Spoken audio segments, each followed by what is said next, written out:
Welcome to the literature series for 52 Living Ideas and the Greater Philadelphia Thinking Society. This is the fifth of 10 events on Mary Shelley's masterpiece, Frankenstein. Today we read the first fourth of the novel from the 1831 edition. We read the 1818 edition first. So many of you are new. The two editions are so identical in plot, there's really no difference. Although I will be mentioning a couple of differences for those who have read both editions. The action starts with Robert Walton's letter to his sister Margaret Seville about his voyage to the North Pole. And we end with Victor Frankenstein's nervous breakdown after creating the creature he has dedicated 2 years of his life to creating, only to discover it was a catastrophe. I'm going to do a brief synopsis to try to highlight some of the thoughts that we might discuss. But especially readers, I'm excited to hear what parts I don't mention that you found interesting. After the synopsis, I'm going to invite participants for their reflections, commentaries, and interpretations. Our approach is to put an exclamation point in chat, so I'll be asking people to join the queue by putting an exclamation point in chat at that point. Then we're going to do a 30-minute breakout where we can explore in small groups with the video recording off. Then we're going to come back and do a group Q&A. That may be the most fun. That's where you get to ask questions and all of us get to answer them. So let me begin with this synopsis. The novel begins with Robert Walton's letters to his sister, Margaret Seville. We learn of Walton's education and his friendlessness as he begins a voyage to reach the North Pole. This notion of humans extending beyond the historical restraints of knowledge and ambition frames the whole novel. Walton's narrative takes a decisive turn when his ship rescues Victor Frankenstein, quote, emaciated by fatigue and suffering, from an iceberg, a floating iceberg. Victor's story takes over the frame story. But notice how the stories of the education of Robert Walton, Victor Frankenstein, there's a little bit about Elizabeth's proclivities in education, and there's a little more about Henry Clerval. All these stories of the education of these characters could be, by a motivated reader, compared and contrasted. Is this novel exploring various approaches to education and child rearing? An interpretation refers to what we consider and how we consider it. The reader gets to choose what to consider and how to consider it to form their own, perhaps unique interpretation. Frankenstein could be interpreted as a story about education, also a story about the education and development of Victor as a, what's that, the Bildungsroman? Is that, yeah, I think that's the right term. Right in chapter 1, we meet a dramatic difference between the 1818 and 1831 editions. Instead of Elizabeth Lavenza as Victor's father's sister's daughter, that is Victor's first cousin.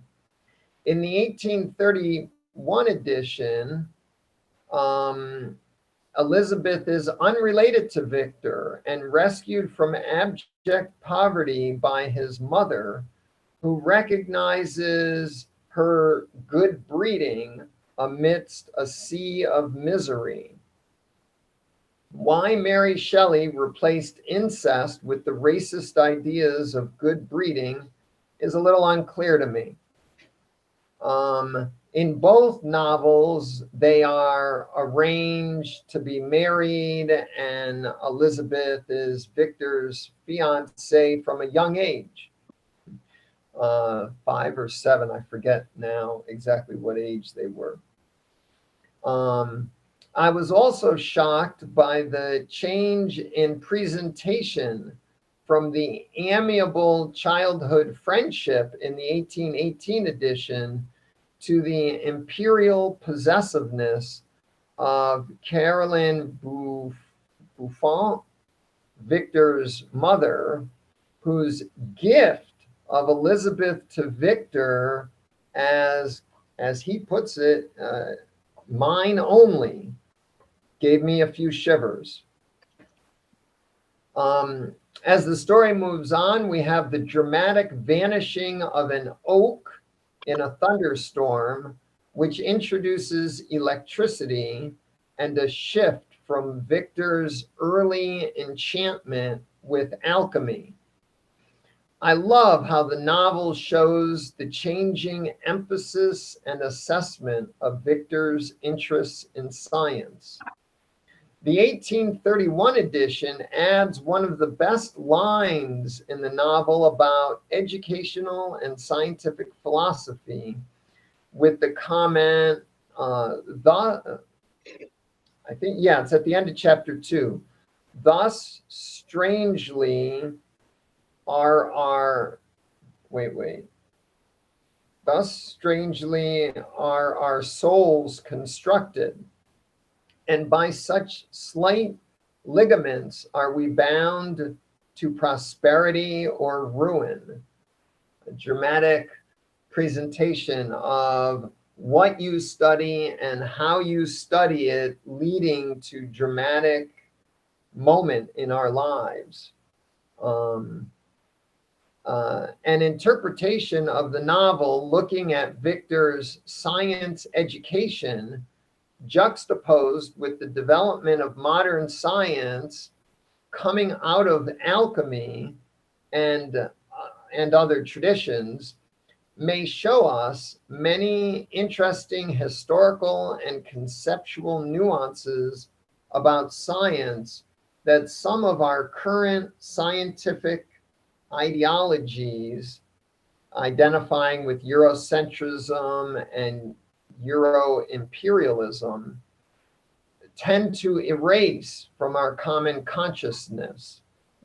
At the Thinking Society, Saturday the 8th, we will further critique Eurocentrism in science. So the novel and that event sort of dovetail a little. There are so many little considerations like this in the novel that the attentive reader could connect together in various ways to form many alternative, nuanced insights into life, into our history, and into how civilization is constituted and our lives within it. That is, I think, a big reason why Mary Shelley's creation, the novel, is considered a masterpiece in world literature because of the ability to find all these threads and consider them in different ways. It is not just the Gothic horror story that the movie would mislead us into believing. The novel is a lot about science, the history of science, the nature of science, the nature of education, many other themes you might have picked up that I missed. Victor spends 2 years studying natural philosophy at the University of Ingolstadt, which, by the way, was one of the most influential and powerful institutes of higher learning in Europe.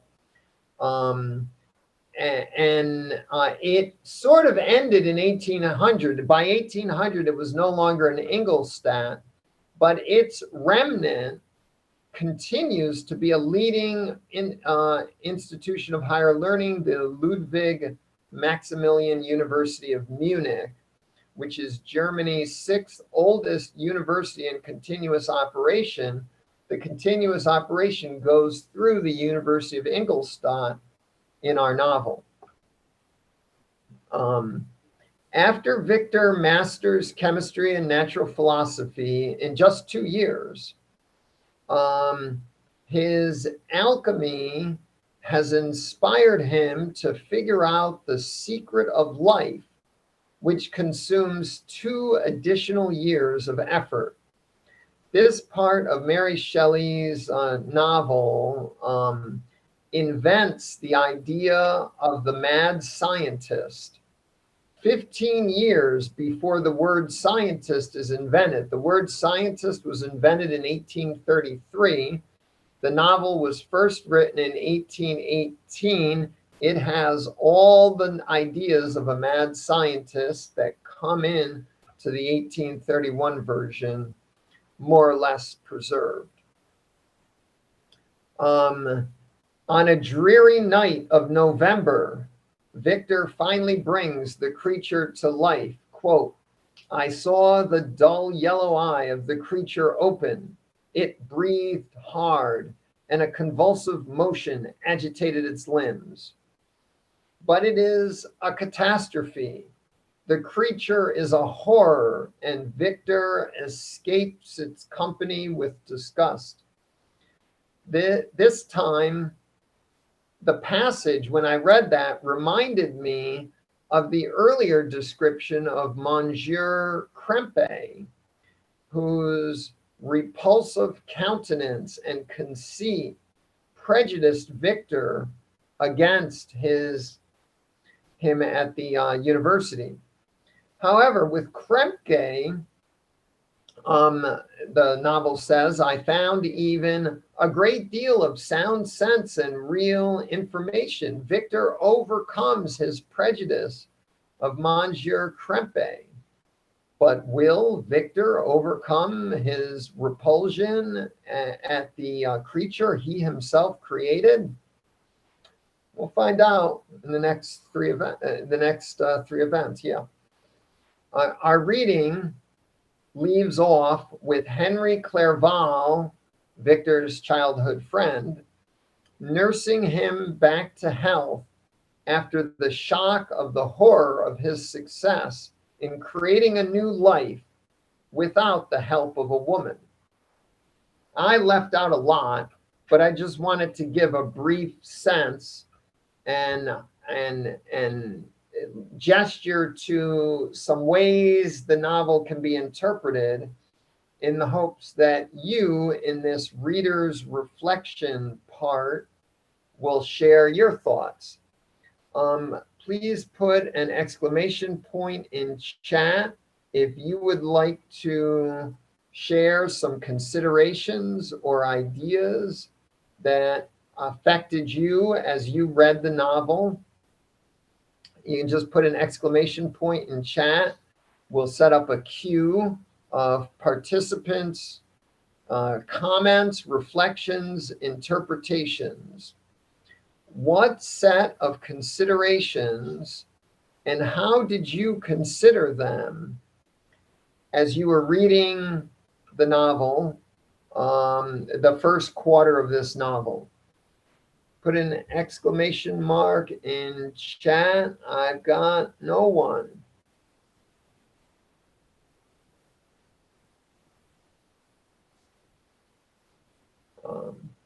Was there anything about the novel you wanted to emphasize, highlight?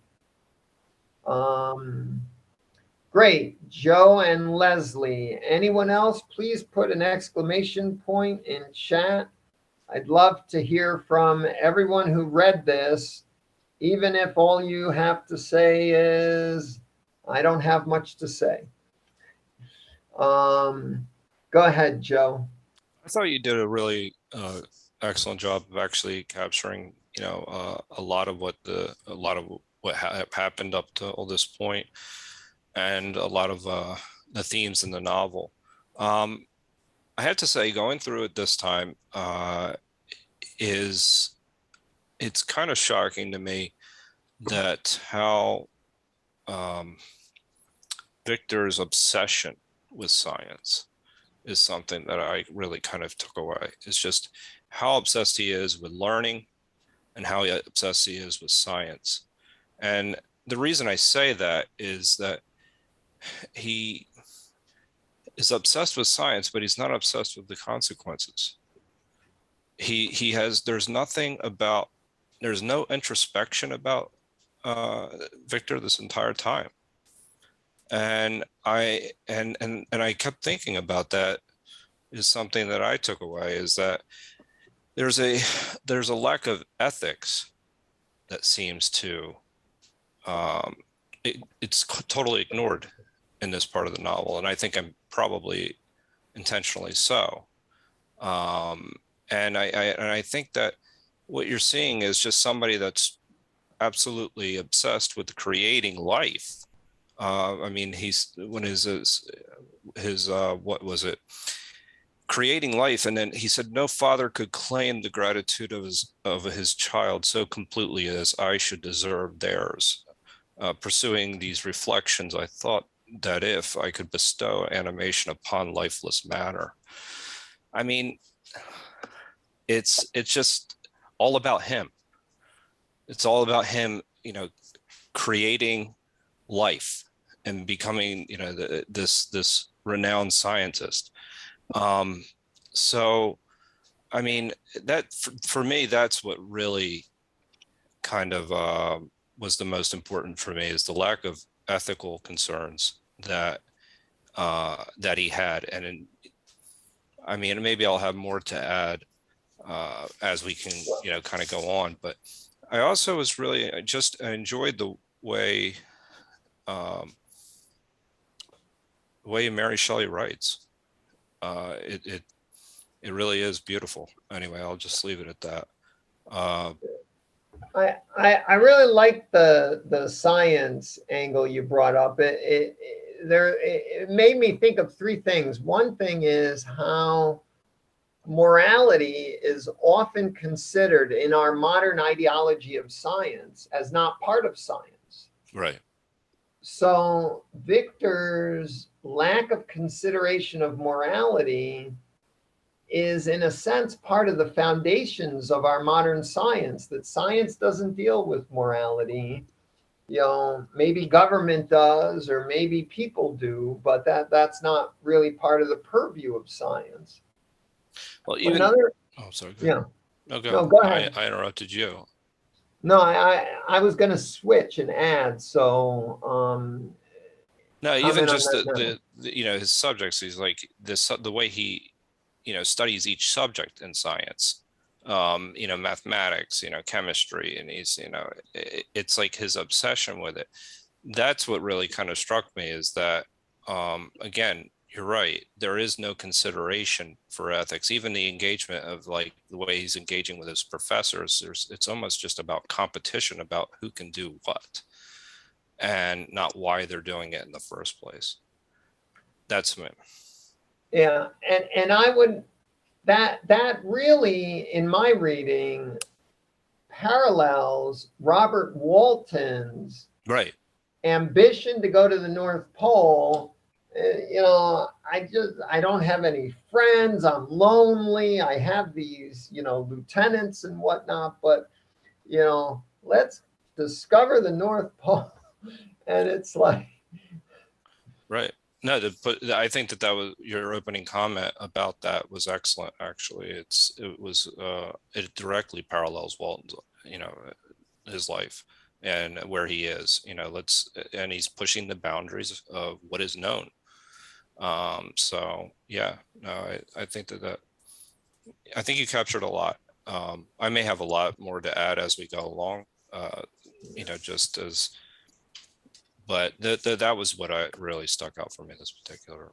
And I wanted to also add that the science obsession should also be juxtaposed, as it is in the novel, with the lack of attention to his family. He doesn't go home for 6 years. He doesn't even write, it seems like. The novel, I hear the novel saying, you get so obsessed with science, you forget your family, you forget your fiance, you forget all the importance of exercise and being out in nature, which you love, and you would sacrifice all this to maniacally go after some alchemical finding of the elixir of life. It's an incredible characterization of the mad scientist in its domestic and its moral dimensions that we often miss when we think about science.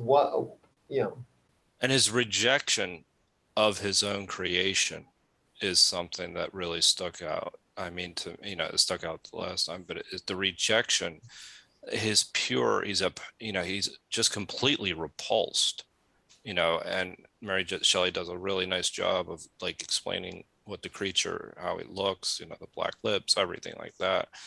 But that the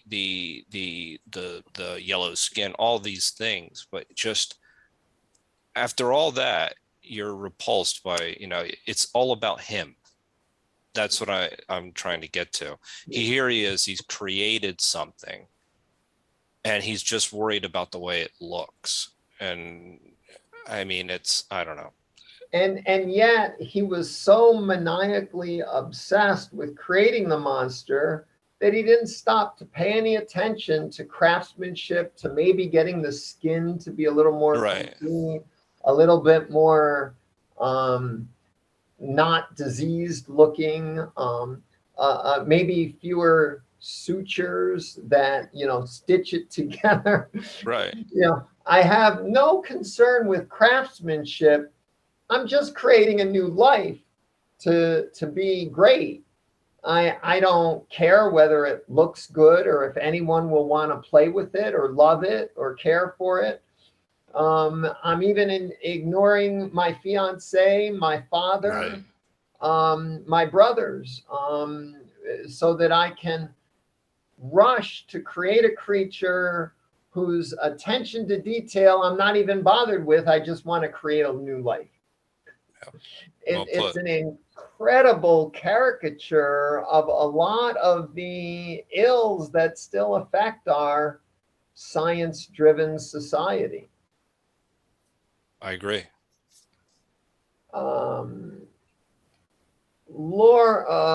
Leslie, you're next, and then Lauren. Leslie, what are your thoughts on the novel? I found one section to be really delightful. I mean, the whole book is great, and you encapsulate a lot of wonderfully, both you guys, the many themes that are there. One thing that I was sort of delighted with was the discussion he had about rushing and how he was making parallels to the rushing that took place in the exploration of America and the destruction of the civilizations in Peru and Mexico. Again, I thought that was an interesting concept, just of rushing. I never thought of those acts as being caused by rushing, but another word for rushing in this case might be not considering the effects of your behavior. And in a way, he was rushing. I mean, he was making that analogy that he was rushing to create this monster. And then when the results came out, he had a terrible experience. Maybe at that point realizing that his, obsession literally created a monster. So that was pretty PC, politically correct or insightful thinking going on by the author. Sort of saying the morality or lack of morality in the destruction of those two civilizations was, analogous to the morality or immorality of trying to create life. And also, he's mentioned at the same time, just neglecting his family. And then he brought up the concept of calm and peaceful mind, and the lack thereof that he was experiencing. That was such a poignant passage. Thanks for pointing that out. Any other reflections you have? I guess I was just very interested in that they kept calling it natural philosophy. I didn't realize that the term science hadn't really been, coined yet. Science was a synonym for natural science. Scientist was not coined until 1833. You mean natural philosophy, or science was a synonym for natural philosophy? Yeah, the word science occurs in the novel. I saw that. Yeah, I did see that. Yeah. The word scientist does not occur to 1833. So I was commenting that when I call it the first novel talking about a mad scientist, pointing out that she doesn't use the term scientist because it hadn't been invented yet, but she created this trope of the mad scientist before the word scientist had been coined. Good point. Yeah, I mean, because they use the word natural philosophy over and over again, and I was sort of taken aback by that. But it makes sense. I've been studying the history of science, and it is in the early 1800s that science starts really coming into the universities. And as you know, this novel from the letters from Robert Walton, it's set in the 1700s. We will learn later in the novel that it is set after 1791. And those who looked up the University of Ingolstadt and realized that it closed in 1800 know that the novel has to be set between 1791 and 1800, which is the decade of the French Revolution. But we won't learn that until later. Sorry for spoiling that. Actually, you won't. Most people don't notice that, because the way to figure out that it was 1791 or 2 at the earliest is one of the books referenced later on in the novel that one of the characters reads wasn't published until I think it was 1791 or 92. So if they're reading it in the novel, we know what date the novel is, kind of. I mean, did you have any other considerations or thoughts?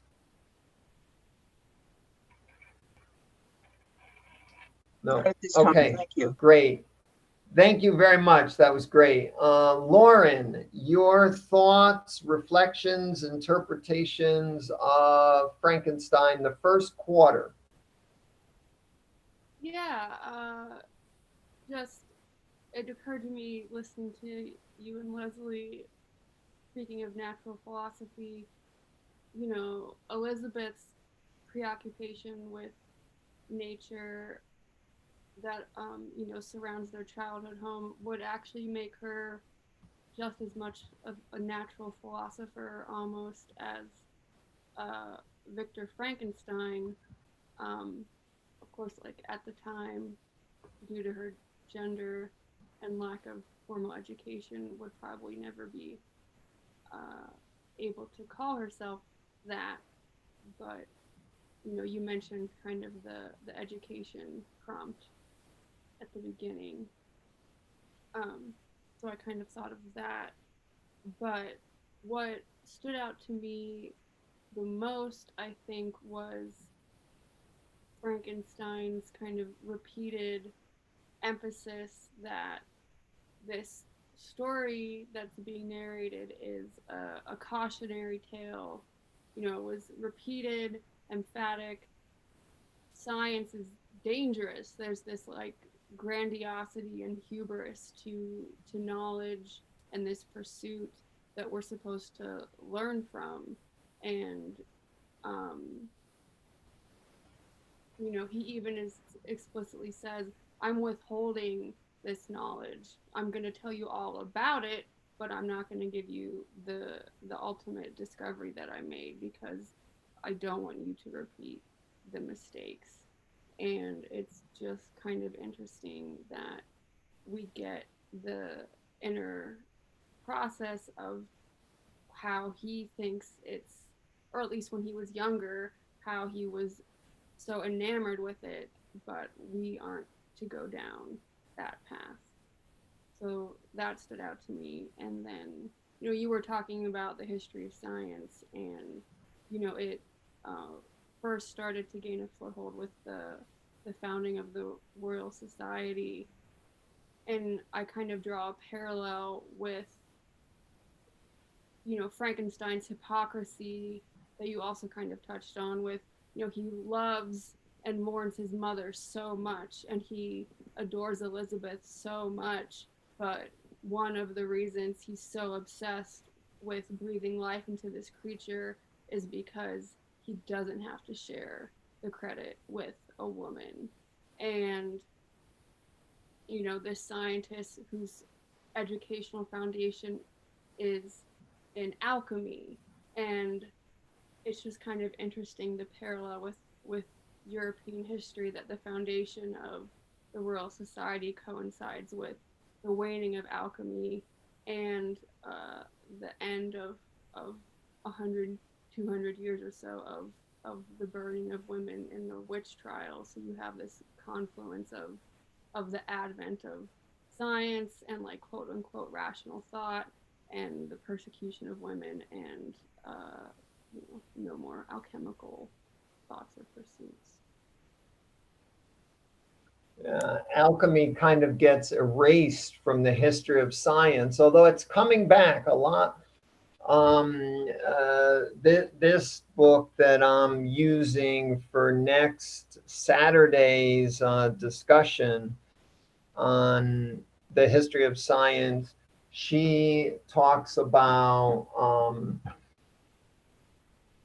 the importance of alchemy in the development of science. And there are several scholars now that I've seen that are really emphasizing, we've forgotten that science came out of alchemy in a lot of ways. And alchemy was this very experimental, the chemical apparatuses, that all got inherited from alchemy.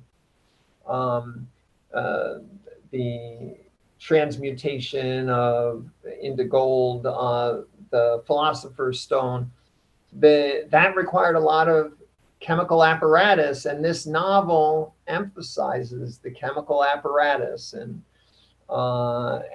in that sense, the connection to alchemy is very, very tangible. Did you have anything else? No, I think that's it for now. Great, thanks. That was good. And another thing, what you said reminded me of is the first work of literature we did in this series was Dante's Commedia. Dante's Commedia is referenced several times in the novel, once in the section we just read.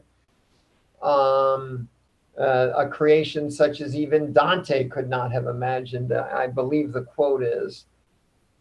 And Dante is also the tale of intellectual transgression, where Dante, goes to first Inferno and then Purgatorio and then Paradiso to meet God face to face, which of course nobody can do. But the conceit of Dante's Commedia is that this is the grand epic journey to meet God face to face. It's a exemplar of intellectual transgression. And this novel, I think Mary Shelley must have really captured that from Dante and seen how that was reverberating in her Enlightenment culture, where this mad obsession with conquering the Americas, and as Leslie pointed out, and going to the North Pole, all these intellectual transgressions are now venerated, sort of like Dante, hey, I got to see God face to face and come back and tell about it.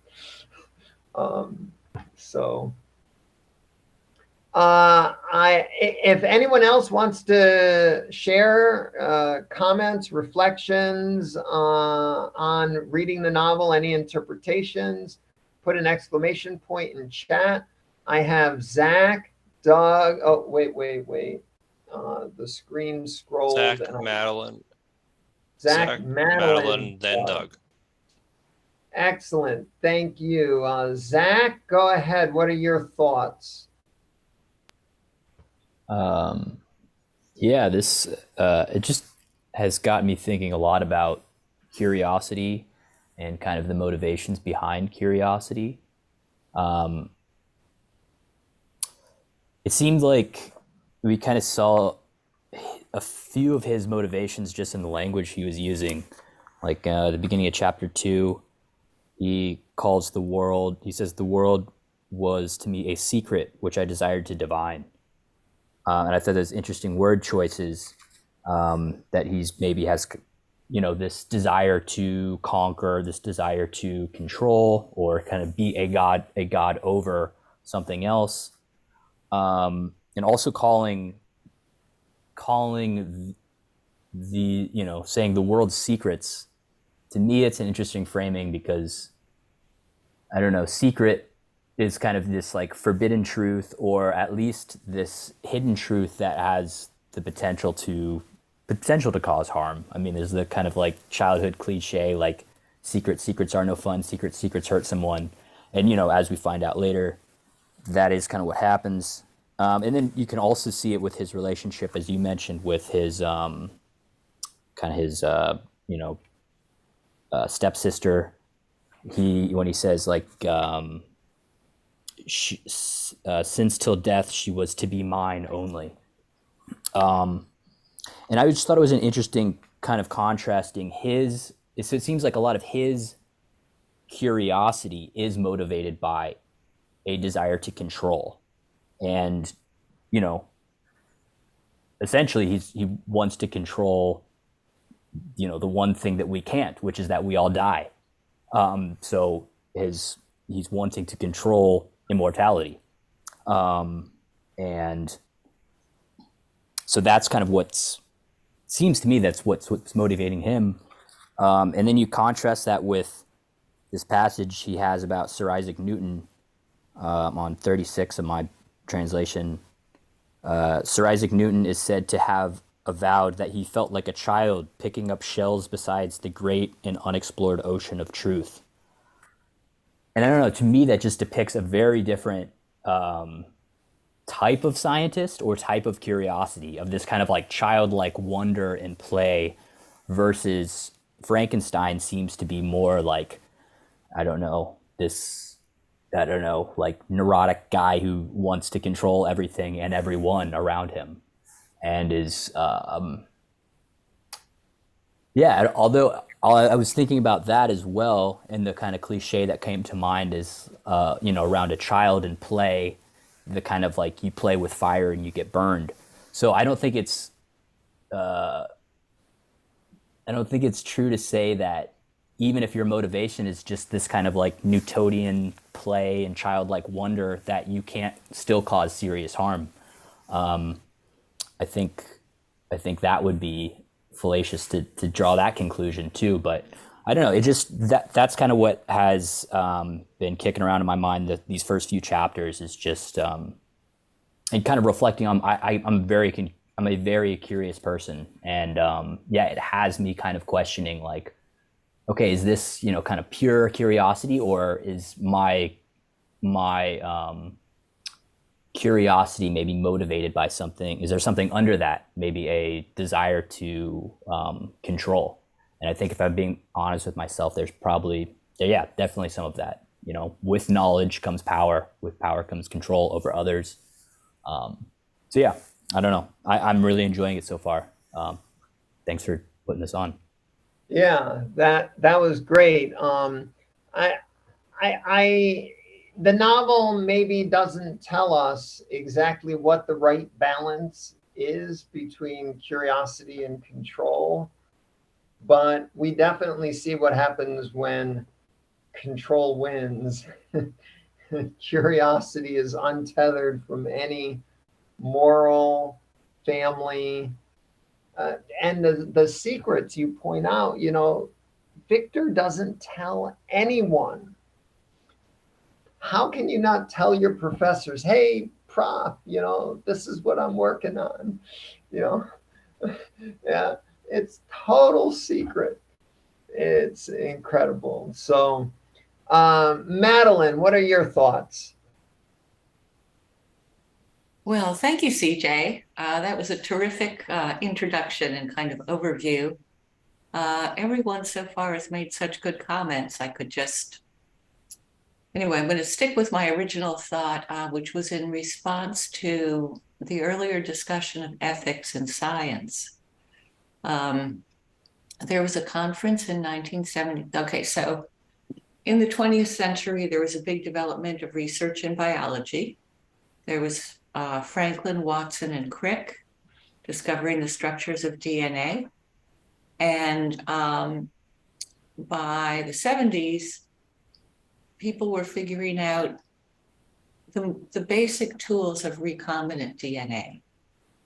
And the news started getting out, and they decided to have a big conference called the Asilomar Conference, because it was at Asilomar in Monterey, where they would discuss it. And so what happened was that I read a very good book this summer called Life's Edge by Carl Zimmer. I'll put it in chat. He goes into a lot of detail about the personalities behind it and there were some definite hustlers involved in the whole thing, because people could see right away that this was going to be helping a lot with illnesses. There was one scientist who had a child with a genetic disorder, and they could also see it was going to be a big moneymaker. So in 1979, they had this conference at Asilomar, where basically they're the ones who decided voluntarily on what the limitations would be. They had already started using E. coli as one of the experimental organisms, which to this day sounds like the most insane thing. Choose something that thrives in the human gut and use it to introduce bacteria and viruses and things. But so far it's been okay. They're the ones who also at that conference came up with the idea of the different containment levels. So the different biohazard levels and what the containment levels have to be and what the safety procedures are. And although those have changed, the details have changed somewhat over time, the basic structure is still there. So I just wanted to speak up kind of on behalf of scientists to say that they got out ahead of something and thought to themselves, you know what, this could be a really big problem. Let's figure out what we need to do.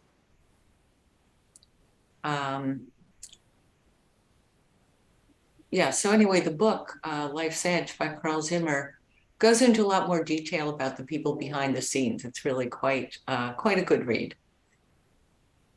I also had noticed that in this in this edition, in the introduction, she does get much more into the influences on her authorship.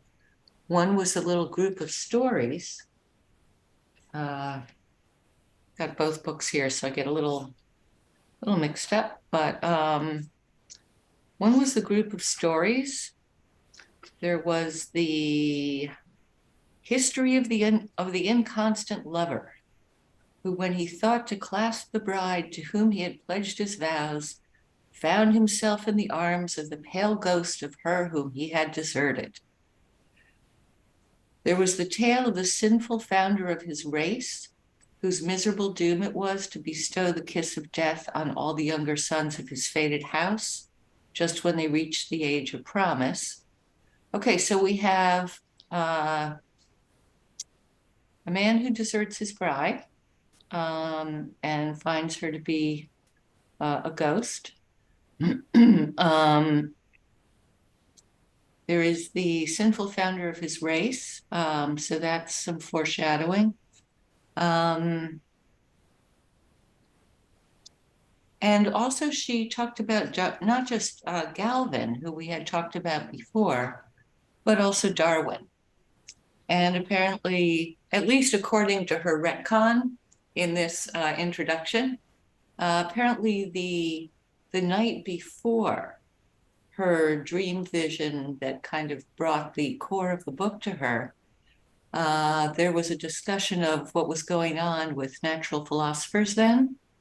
They talked about Darwin, and they also talked about Galvin. So, Madeline, you mean Erasmus Darwin, right? yeah, well, she says here Dr. Darwin. So maybe she was talking about Erasmus, because you're right. Charles didn't come along until later.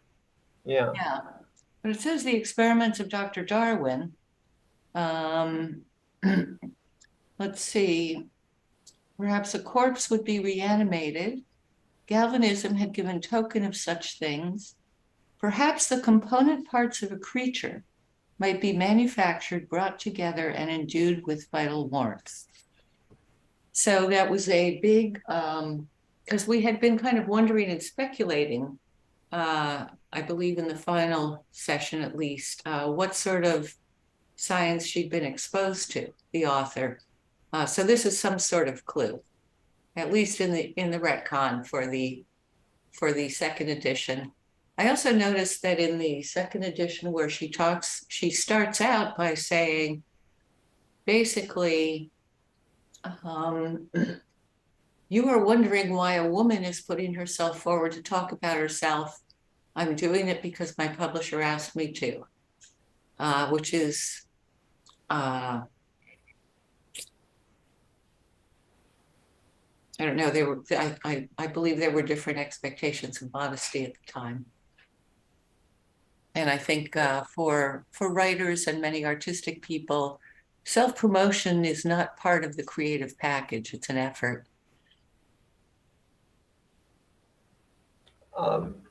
Yeah, that's good. My particular translation omits Mary Shelley's introduction from the 1831. If you read the link in the event to the Project Gutenberg version, it's there, and I read it like 2 months ago, and I really should have reread it for today.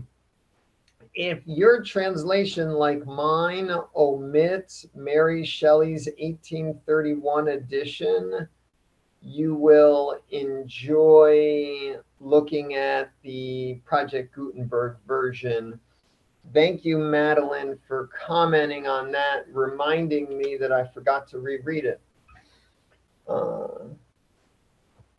So, Madeline, is that all you have for now? It sounds like you muted. I thought I would just add one more thing, since it sounds as if you and perhaps other people here might not have this. She says the penultimate paragraph in her introduction, She's talking about getting the book out there again, the revised edition. She says, "And now once again, I bid my hideous progeny go forth and prosper. I have an affection for it was the offspring of happy days when death and grief were but words, which found no true echo in my heart," etc., etc. But I loved, "I bid my hideous progeny go forth and prosper." Yeah, that was an incredible piece when I read that. And in my edition to the 1818, there is a little preface that was not included in either of the Project Gutenberg versions. So there are little prefaces from certain editions that may or may not be in your copy. And, it's only, the one I have here is only 2 pages. Madeline, what was that? The one you're referring to was maybe 10 pages, 15, I can't remember. Let's see. Okay, so what she does in the 1818 edition, there's only one piece of front matter, and that's called the preface. Right. And that is only barely 2 pages long. She discusses some of the literary influences, and then talks about the growth of the novel from a conversation in the summer of 1816 in Geneva with some ghost stories. In the other edition, which is the 1831 edition, she has 2 pieces of front matter. One is the introduction, which is what I was reading from, and that is 1, 2, 3, 4, 5, 6, 7 pages long. Near the end of it, she says, "I certainly did not owe the suggestion of one incident, nor scarcely of one train of feeling to my husband," that's Percy Shelley, "and yet but for his incitement, it would never have taken the form in which it was presented to the world. From this declaration, I must accept the preface. As far as I can recollect, it was entirely written by him." So it is what follows that is something more like the preface that was in the 1818 edition. It may even be identical. I didn't check, but it looks, yeah, it actually looks identical. So the second edition has more front matter added in the form of an introduction before the preface. And I think I mentioned this in the event description, but the 1831 edition is the one that became popular and that most of you would have read in high school if your high school covered it, or although many college classes recommend the 1818 for scholarly, and there's quite a bit of discussion, I'm sure, about the merits of each edition. If people want to go there, I'm interested, but I haven't highlighted it because I don't want to turn this into a graduate research seminar. Doug, what are your thoughts on the reading? You're muted. Yeah. Well, I have a range of little things.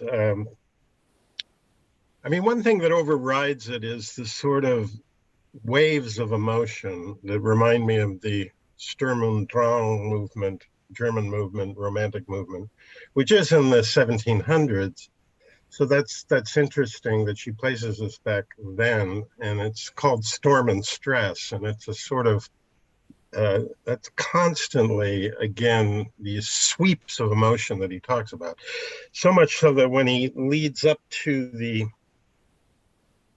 development of the creature, and it's like an almost intoxicating sexual drive to that. And as soon as it's accomplished, he gets depressed and alienated and, revolted by what he's done, which is really sort of a strange sort of psychoanalytic complexity, predating psychoanalysis by a good 80 to 100 years. And a lot of the psychoanalysts said the writers sort of predicted the work that they did. And that if you go back to these writers, they sort of see it. And that's reinforced by the idea that once he's created the creature, he imagines Elizabeth as dead and that he's embracing the dead body of his mother, which is a really bizarre kind of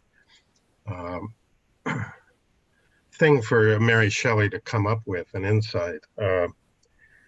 Also, the other thing that struck me is that Shelley, her husband, the poet, was very obsessed with these thinkers, Agrippa and Albertus Magnus and Paracelsus, and apparently wrote to her father about his readings and that when she was probably about 9 or 10.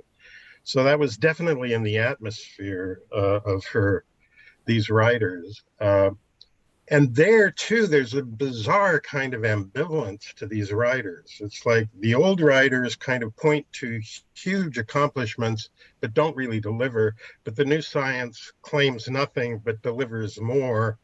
It gets very sort of furry and strange in there and very, very confused, because in the end, it seems like it's the fusion of the two that allows him to make the discovery. So he keeps discounting this evil knowledge, but then it seems to be the thing that allows him to accomplish this rather remarkable thing. So there's this ambivalence, which is so potent, again, has a sort of, this time through, it came through when we were talking the 1818 version, but the bizarre kind of complexity of sexual emotions related to this. And then the pieces do come together that she's sending out her hideous progeny. So she's definitely thinking about God, the creator, creating creatures. And then one of those creatures creates a creature. And as all artists create creatures that they send out into the world. And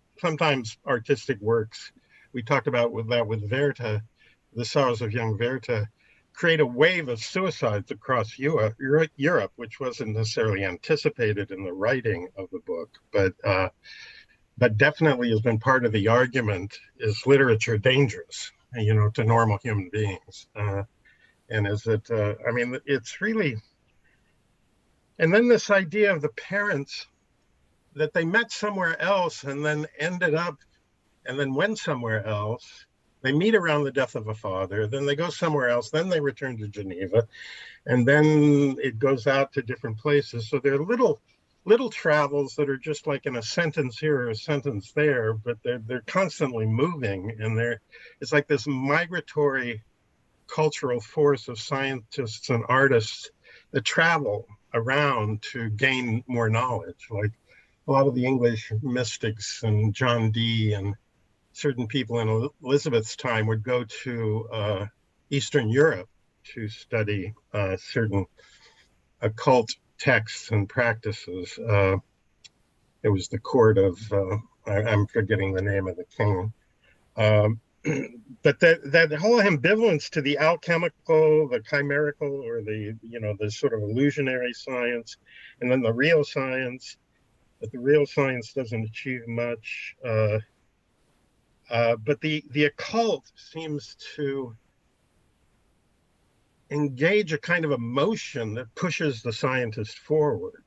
And so there's a tremendous ambivalence to these different kinds of knowledge. And the death of a father leads to the marriage of Victor Frankenstein's parents. Then the death of his mother leads to an engagement with Elizabeth. So there are these deaths that constantly spur other kinds of connections, and it's amazing. The key differences that I can see, and I haven't studied it carefully, is that Elizabeth is a cousin in the first version, but then they seemed like that was too suggestive of incest, and so she's changed to a foundling who's taken into the family, like as a stepsister. It also seems to focus more on the beautiful upbringing that Victor has had, the second version does, which makes it even creepier that he takes no responsibility for the upbringing of his creature, that he just has had this wonderful upbringing from his parents. And it goes into a lot more detail in this 1831 version, but then it has no impact on him. It makes it more clear what a wonderful upbringing he had, but it doesn't change the way he behaves later in life, which, as other people have pointed out, is very self-centered. It contrasts terribly with his own complete lack of responsibility. And it does, to some degree, the whole thing I keep thinking, which we talked about before, the Manhattan Project, and how there was a momentum to the creation of that. And Leo Szilard, who joined with Albert Einstein to write the letter to Roosevelt that got the Manhattan Project started, by the end realized they were going to use this, and it probably wasn't necessary to use this. And he went to Truman and desperately tried to get them to not use the bomb. And Leo Szilard, and interestingly, and Harold Urey, who went with him to try to convince one of the people in Truman's administration not to use it, they both ended up at the Salk Institute, where they turned away from physics and what they thought was a practice of death and turned to the practice of life and the origins of life. And it's a very strange sort of, Harold Urey is a very interesting figure, and Leo Szilard is a very interesting figure. And all of the scientists, well, other than maybe Teller, all of the scientists, they sort of had such an exhilaration at the creation of it, and then they went into such a deep depression when they almost instantly, when they realized what they'd done, and kind of destroyed Einstein's life. And he only wrote a letter, or somebody wrote it for him, and he signed it. And Oppenheimer was totally ostracized because he tried to lead to a control of this energy that the government just didn't want. So that's it. Those are all my thoughts. Yeah, that's a powerful connection, that the lesson of this novel was not learned as of the mid-20th century. Madeline, did you? I had one other thought. You know, because I remember I grew up in Berkeley through the 50s, and then the 60s we moved to LA, but the free speech movement was very big in the early 1960s at UC Berkeley. And you go back, and that had a lot to do with students speaking out against the corporations that were exerting power on education, and how the funding was driving research for profit and essentially aimed at the military-industrial complex, which Eisenhower tried to warn us about. And Eisenhower was one of the great generals who tried to warn us about the dangers of the technological elite. I just went back to read his farewell address, and he definitely refers to the dangers that may come from a technological elite that will drive our, and he was one of the few people who knew how to game money out of the Pentagon and put it into education, highways, healthcare, defining them as security issues. Whereas now those go to the bottom of the list, and weaponry. Security is all about weaponry, not about health, not about education, not about, you know, any other of the living arts, that's the only other point.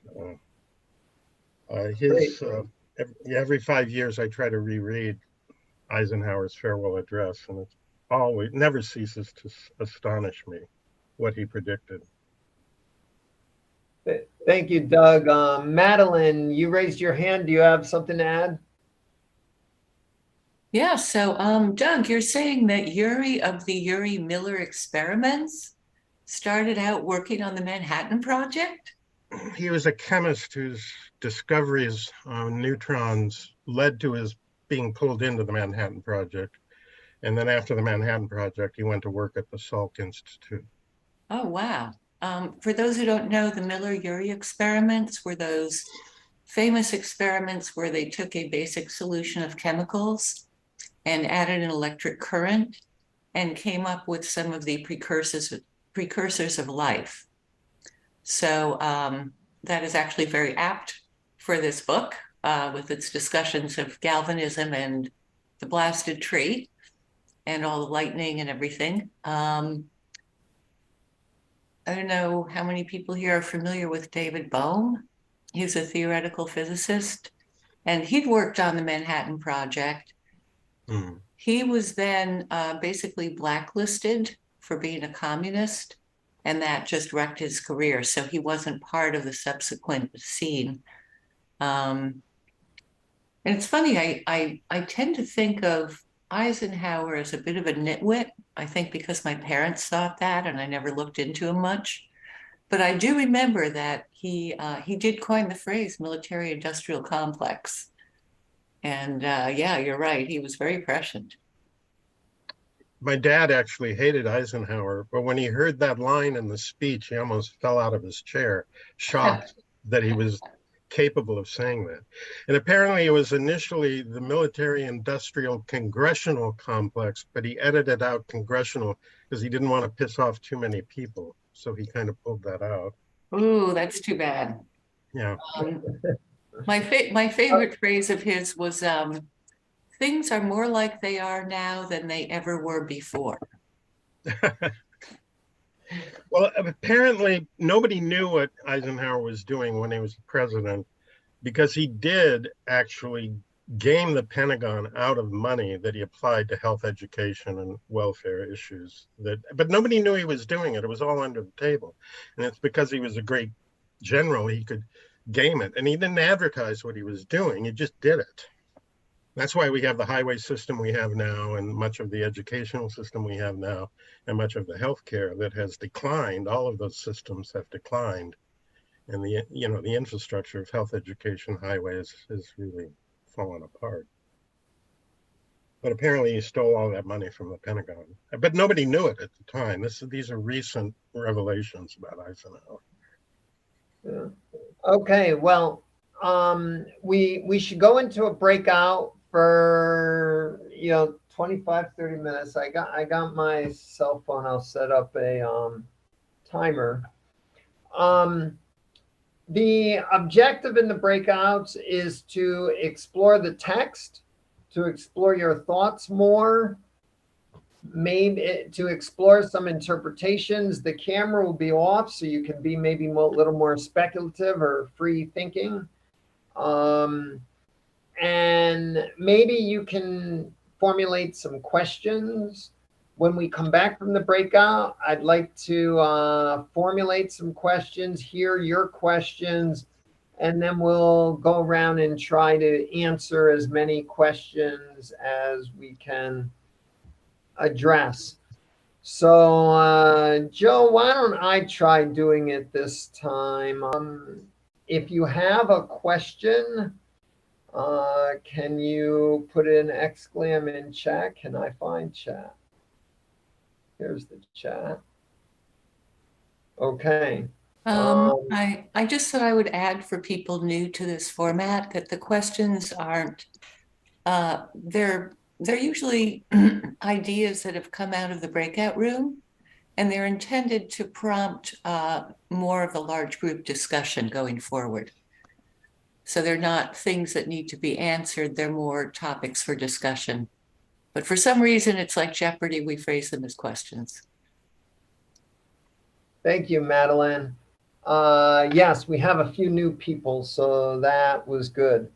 So open-ended questions would be ideal. Zach, what's your question? So I actually asked the breakout room a little bit about the end of chapter 2. Thus strangely are our souls constructed, and by such slight ligaments are we bound to prosperity or ruin.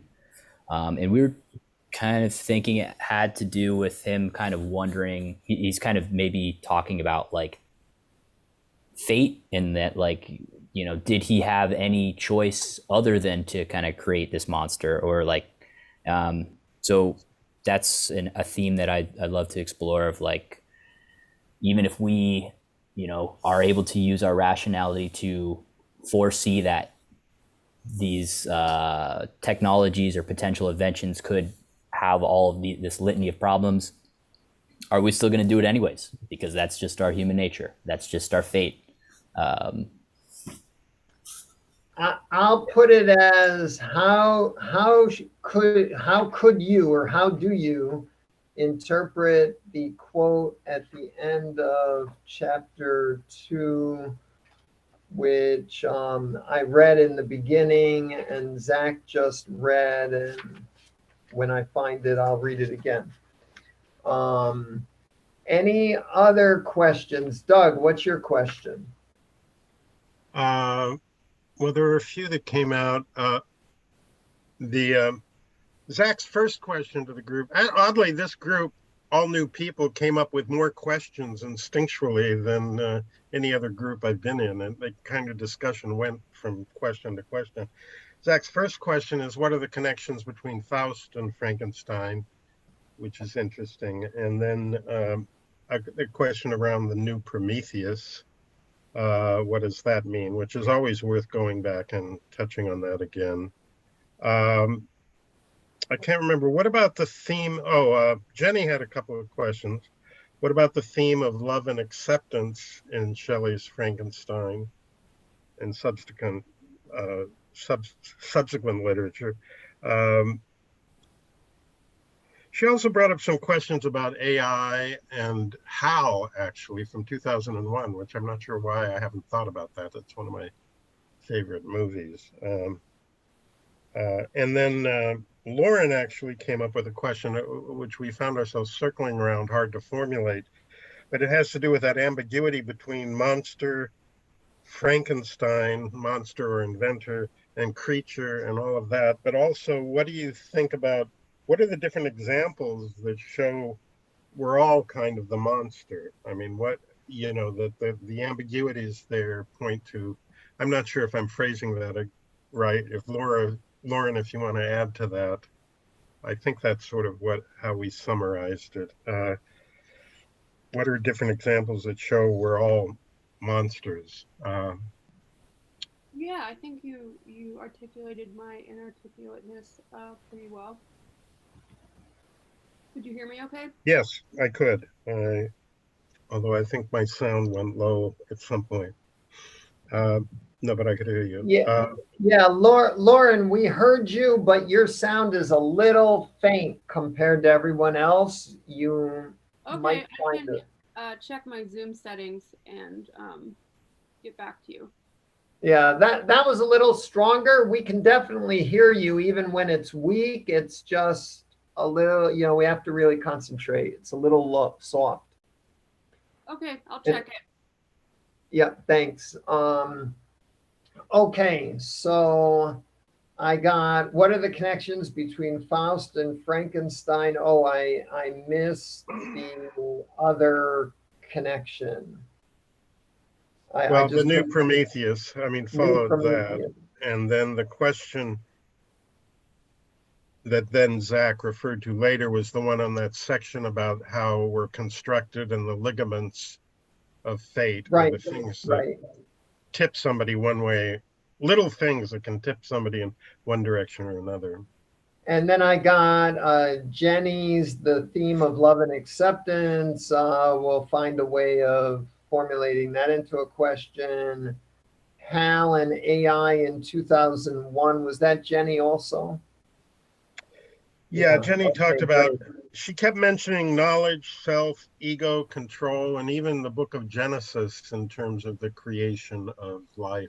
But all of that, I'm not sure how to formulate that into a question, but I guess what in Frankenstein anticipates issues of AI or reaches back to issues that come out in the book of Genesis in the origin myths.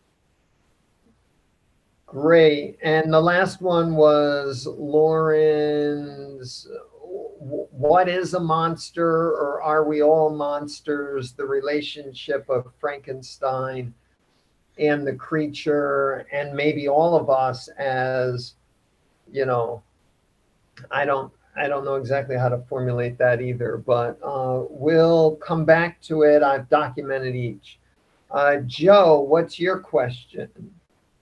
I think it was actually already captured. It was this idea of acceptance and rejection of the creature by Frankenstein, especially given his his own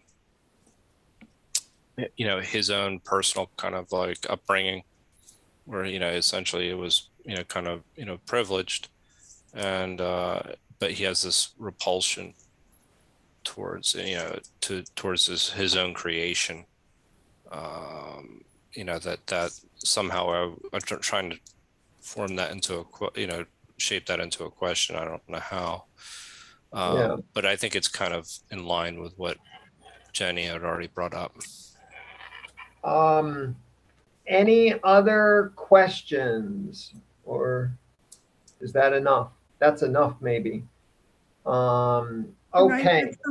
Can I add something quick? Yes. I just wanted to kind of pin it a little more. What I was discussing was, okay, what are the book, what are the timeless themes that this book explores with respect to human knowledge and its consequences and how it's used?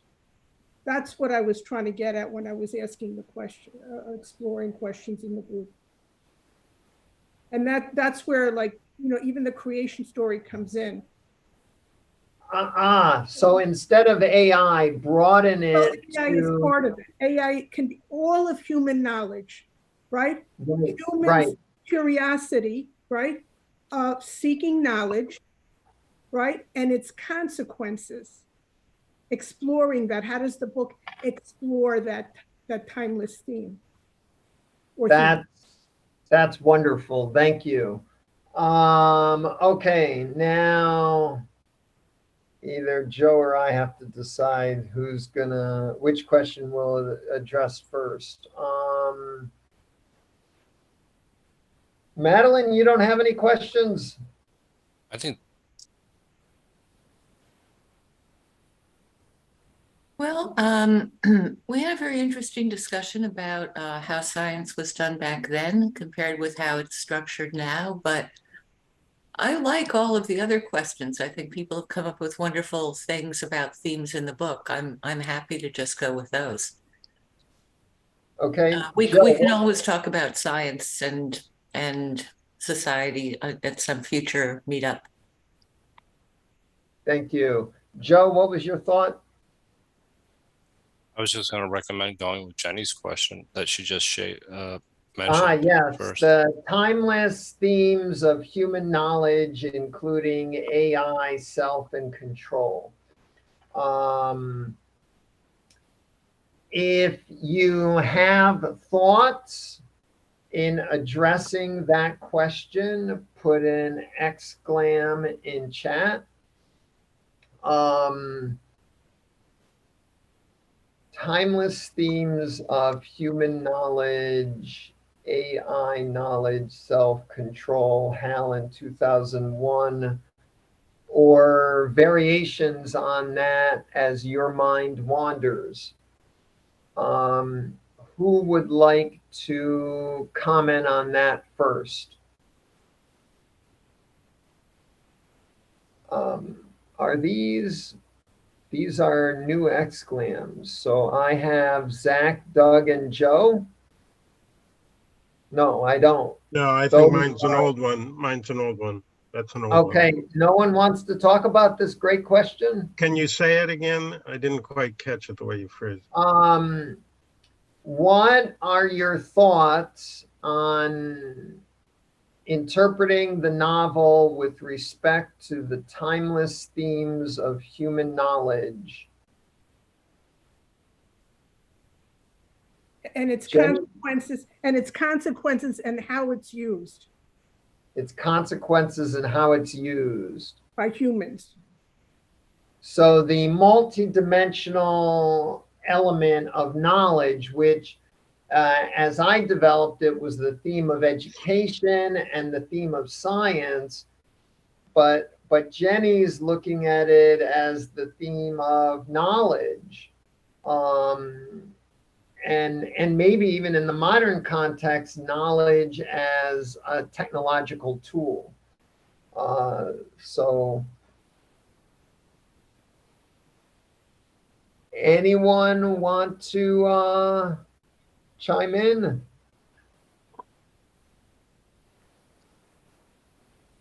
So maybe the question is almost too good and too broad.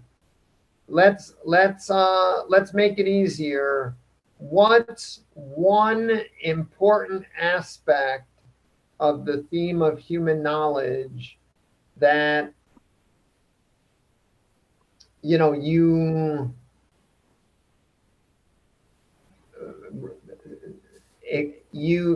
are encouraged to think about as reading this novel and thinking about this novel?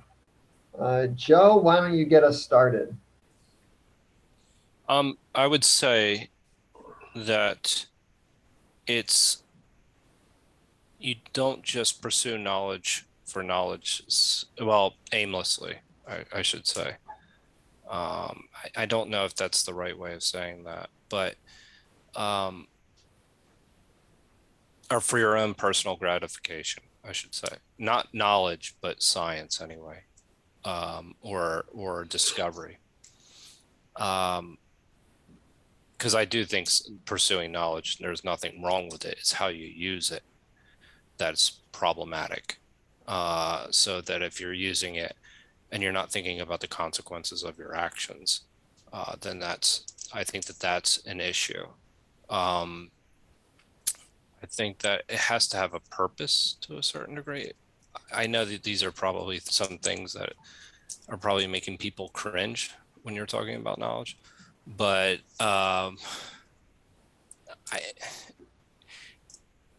it's hard. It's a very difficult question to answer. I'll just say that this is my initial shot. Doug, you can add. What would you add? Well, I think in different parts of the book, the answers would be different, and we're not in the later parts of the book. So I think how we develop knowledge from a very primal state, I think, is covered later in the book, in the creature story. But here, there's a lot of focus on, trying to deal with the sections we've been reading, is we're tracking Victor's impulses to study, which is initially a standard education in Geneva, but then he goes to Ingolstadt, which has a whole nother kind of educational legacy. The annotated version even makes a point that the Illuminati originated in Ingolstadt, and so it's a different kind of thing, but it's a young man saying, okay, I'm going to learn about the world. I'm going to solve the biggest problems I'm going to do. But it's clear that it's been a disaster right from the beginning. It's stated that his knowledge has been like fire and has burned him very badly. It gets more complex, I think, as the novel goes on, but I don't want to jump to that. Anyone else want to chime in? I think I'd say I don't hear the novel giving much prescription or proscription about how to deal with knowledge, but it does discuss the transcendence of knowledge, the imperial, maybe we would call it imperial knowledge, the knowledge of empire conquering the nations of Peru and Mexico, the imperial knowledge of the ego of Walton going to the North Pole, of creating the elixir of life or immortality, or even just the secret of life, and make a creature. So we have a lot of incidents that talk about knowledge as learning and knowledge as doing in creating the creature and going to the North Pole, in conquering Mexico and Peru. But I don't hear the novel telling us what to think about it. I just hear it warning about there are some limits out here that maybe we don't pay enough attention to. How do you see it? Anyone else?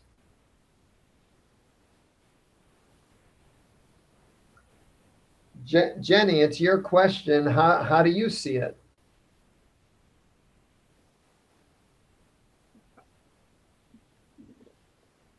I mean, since the beginning of time, right, we seek knowledge, even just for its own sake. We're curious, right?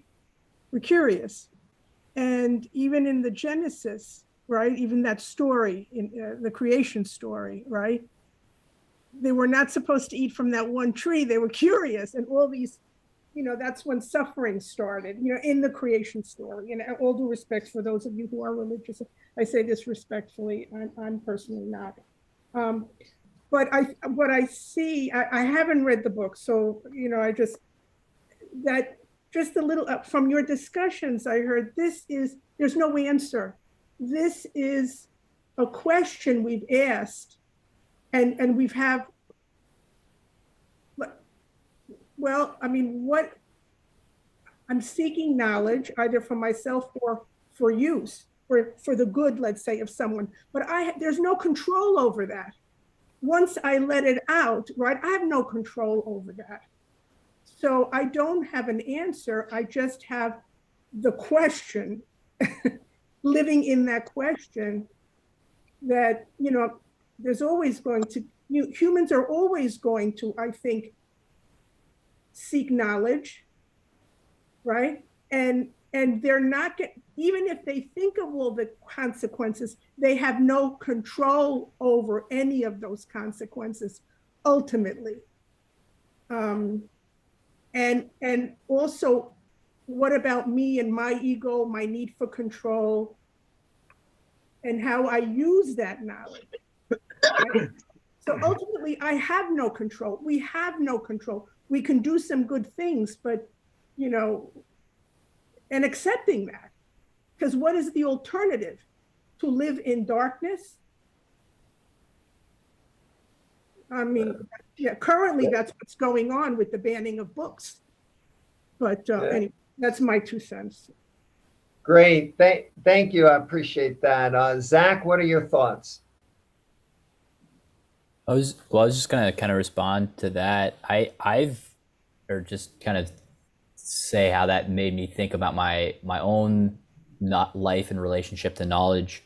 I know I have friends who I will tell, like I'll tell them I'm learning about something, and they will, ask the question why. And if I don't have a kind of like practical, like, because it's going to help my career and I'm going to make more money, like they don't get it. And then I have other friends, and I've also noticed, so I don't think this is, I would say probably that there's a selection bias going on in the type of people that are attending a Frankenstein meeting on a Sunday in their own free time, that we're probably people who are people who pursue knowledge for knowledge's sake, or at least are not thinking about an immediate use for this knowledge.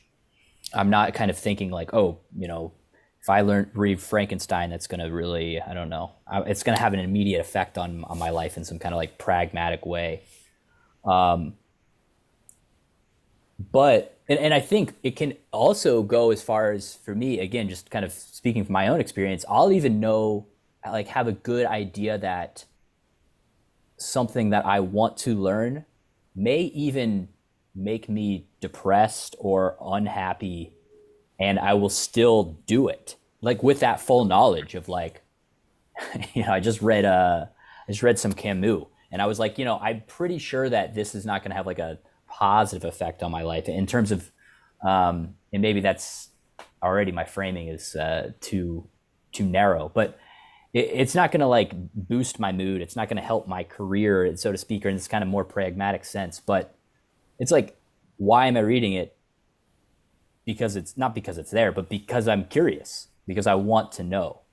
And it's the same kind of, yeah, I think that's that same kind of question when we come down to like, maybe I'm just kind of smuggling in my own question with this, but with the whole like fate thing of where he's saying like, did I have any other option? It's just like, even if we know that the apple is going to kill us, are we still going to eat from the tree?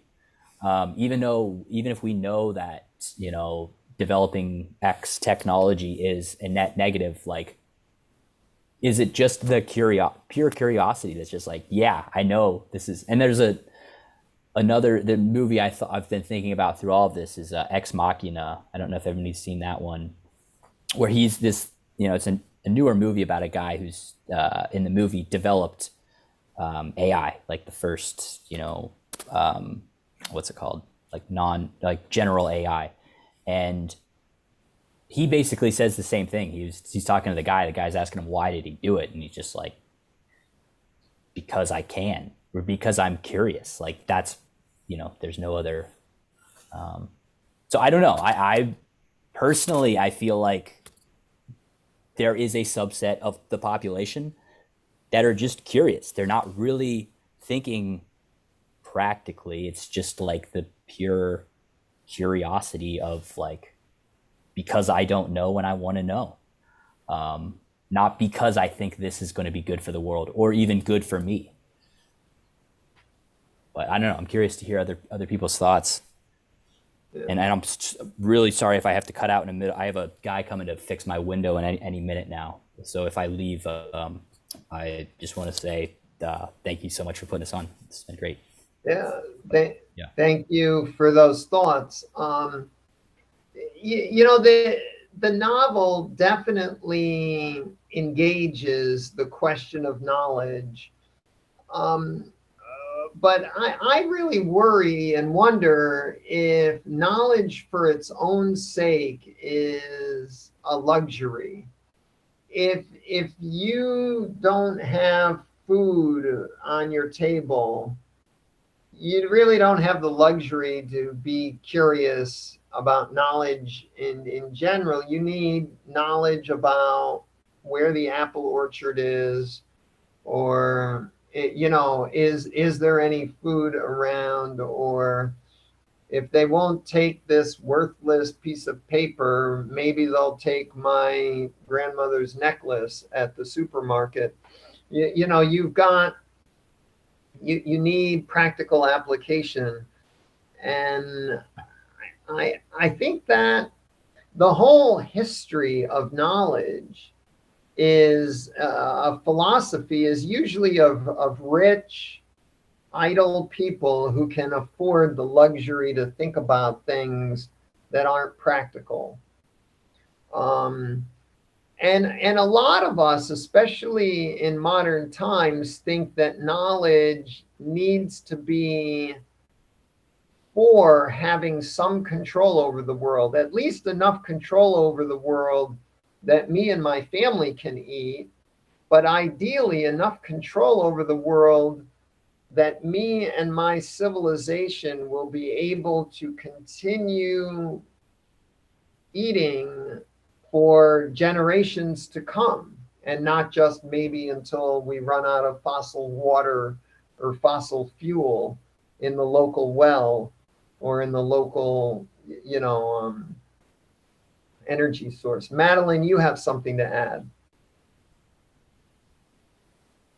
Yes. So first of all, thank you, Zach. I really enjoyed your contributions. I'm sorry you may have to leave in a minute. I was thinking, I'm struggling with a lot of things, health problems, financial problems. I woke up at 2:30 this morning and said, yep, I've done everything I can to get my food stamps restored. And now I'm going to have to write letters to politicians to see what they can do. So I worked on that. I spent like 3.5 hours. And when this meetup is over, I'm going to sit down and I'm going to read a paper for the philosophy group that I'm in, because this is the kind of thing that makes it all worthwhile. Otherwise, it's just like this long, stupid struggle through life. I did want to address, before Zach leaves, his comment or question about Prometheus as part of the subtitle.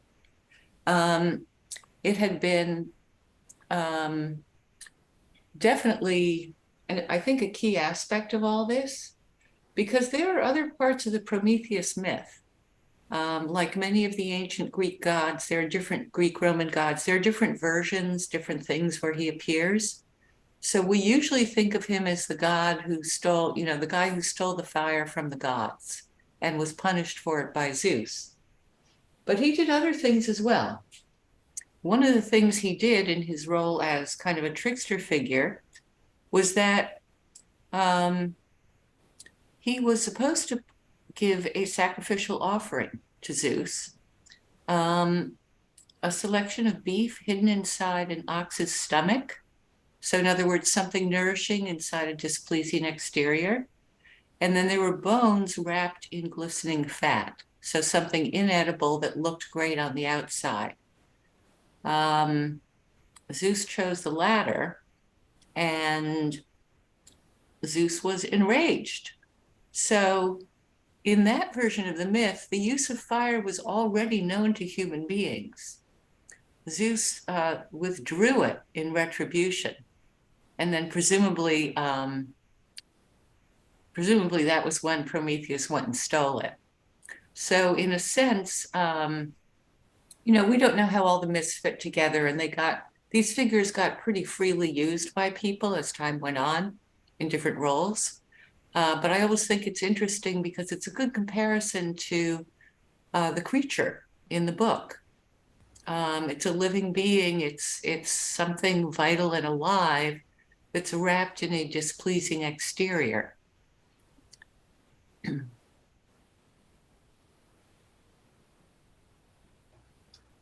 Okay. Maybe we should move on to Zach's question. Thus, strangely, are our souls constructed. Jenny had something to add. Oh, okay. I'm sorry. Go ahead, Jenny. One very brief statement. A lot of good practical applications have come out of pure research. That's it. I read the book Henry Petrosky, The Essential Engineer, and he argues that a lot of science came out of engineers or designers naively thinking they could create something that all the available science said, you probably can't do, sort of like the Wright brothers. And so one idea is that we misplace our value in knowledge, which is sort of an ex post facto rationalization about what a designer or a doer or an engineer creates, that then spurs armchair natural philosophers to try to explain. One example is the development of thermodynamics that was inspired by James Watt and others successfully creating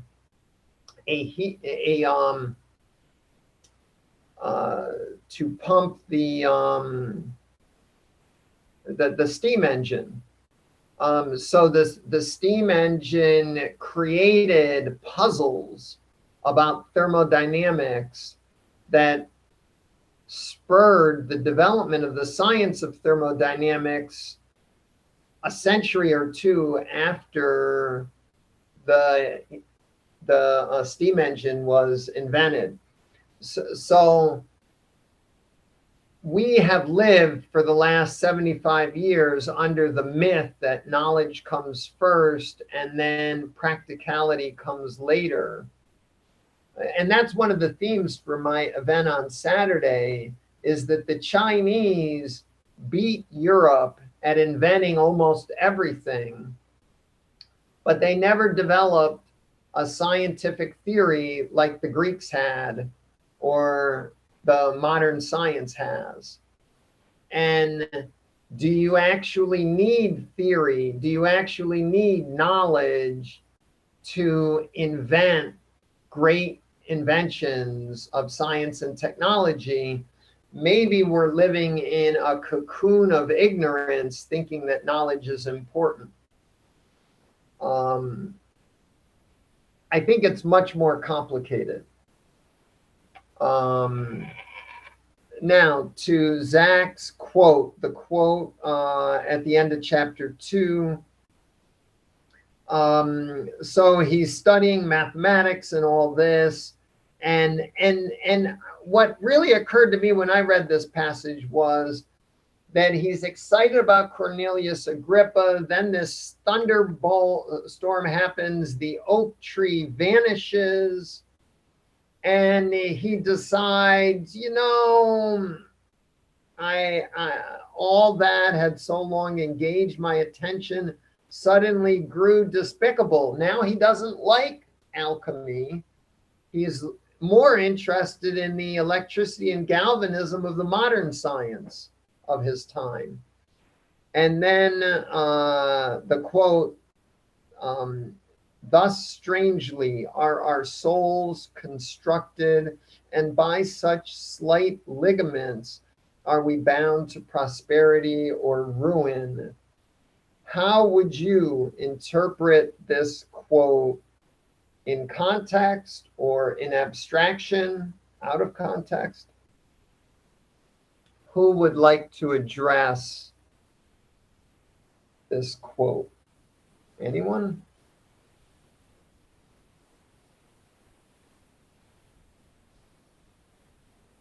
You need a second to gather your thoughts.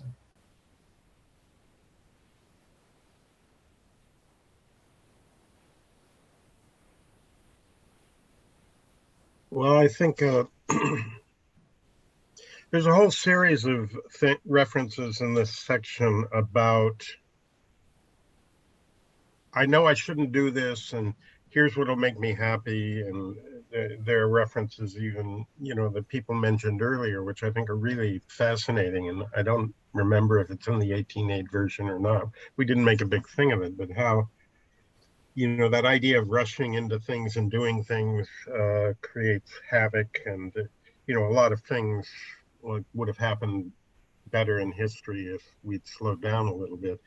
But here, I think it's a more personal reference to the fact that I know this science is evil and I should put it away and I'm fine. But then there's something either in who he meets or there are these strange ligaments. They're like threads that sort of tip him back in that direction. And that I think it's like, I'm going along here, I realize that's bad and I'm on the right path and it makes me feel a lot better to not be doing that anymore. But then something pulls him back. You know, I mean, in a parody, it's sort of like in Godfather 3, well, they pull me back in, you know, I try to get out of it, they pull me back in.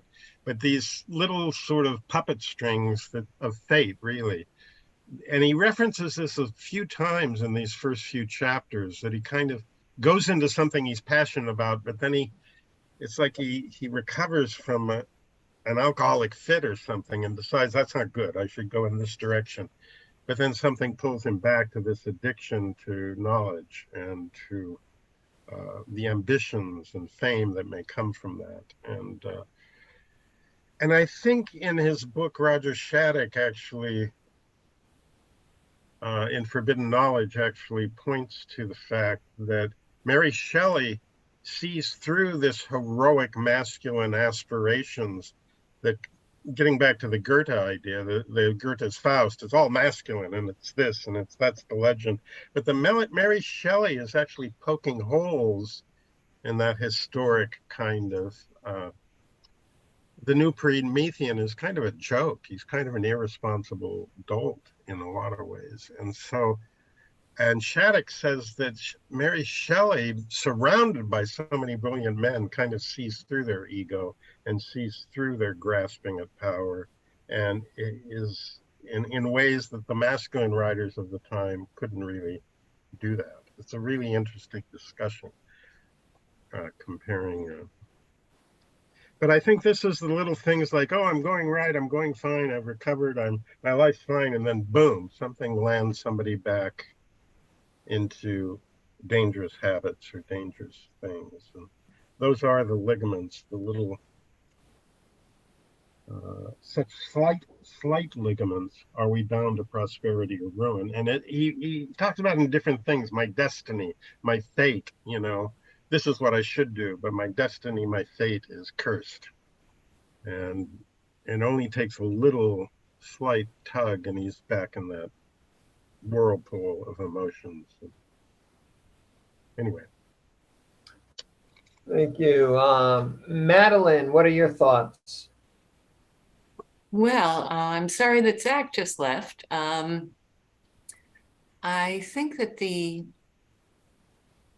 phrase that he used, the ligaments, is very interesting because it's another body image. Right. And he must have been attaching body parts, obviously. I just wanted to sort of add to what Doug was saying. I mean, when we talk about Victor with his inspirations, his enthusiasm, in the old sense of being taken over by something, I believe, his solitary labors and his nervous breakdowns, what I see is someone who reminds me of zero scientists I have known, and I've known many, but reminds me of a lot of artists I've known. And I think that she was drawing upon the temperament of the people around her, not just her husband and his friends, but the older generation. The writers, the philosophers, all of her parents' friends, Coleridge, who was a visitor at their house. She had all these people who she knew, but none of them were the sort of steady types who woke up in the morning and said, oh, good, I'm going to the lab. I will see my colleagues. We are going to try repeating the exact same experiment again and make sure it works. It's a very different type of mindset and temperament. Not that dissimilar in the general quest for knowledge and revelation, but in terms of how people work and how they respond to their work. So I think that, so that's all I had to say. Thank you. I sort of interpreted this line in the context of the whole educational philosophy of this first beginning of the novel. And I interpreted it through the lens of this idea of comprehensivity that I've written 25 essays on over the last 2+ years.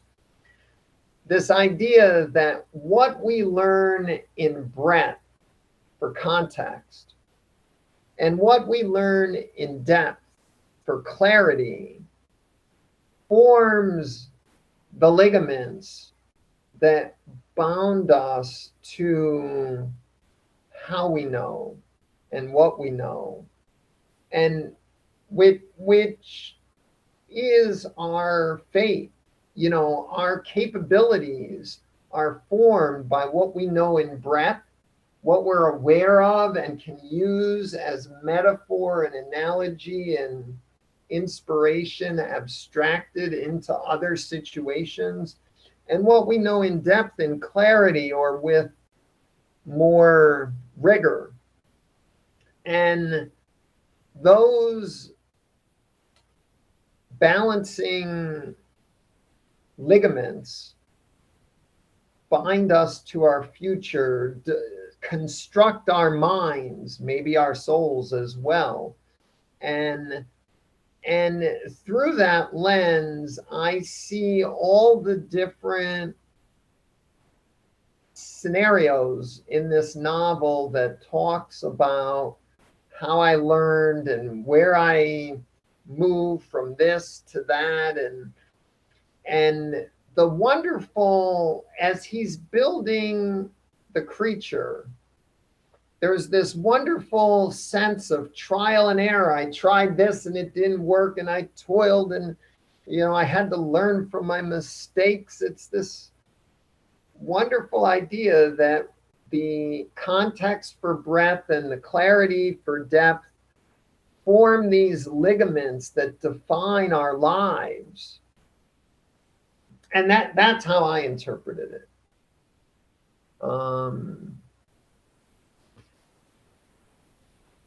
Anyone with some final thoughts on that? Or Jenny had this theme of love and acceptance, and Joe added in rejection. So how do you interpret the issues in the text of love, acceptance, and rejection? Can anyone tie those together in any way whatsoever?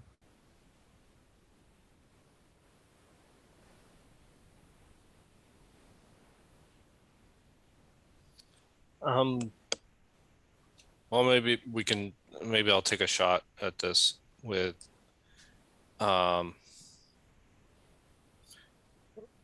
Victor, because he's definitely part of the rejection of his own creature.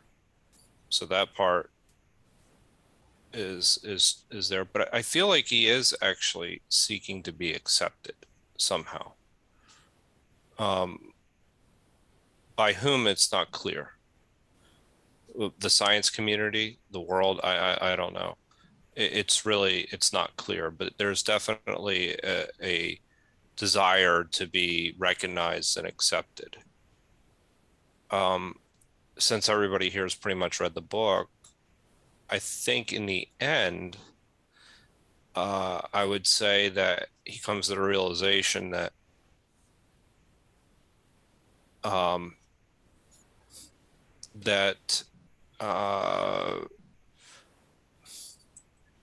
think that he what is it? I think that he comes to the realization that he loved the wrong things.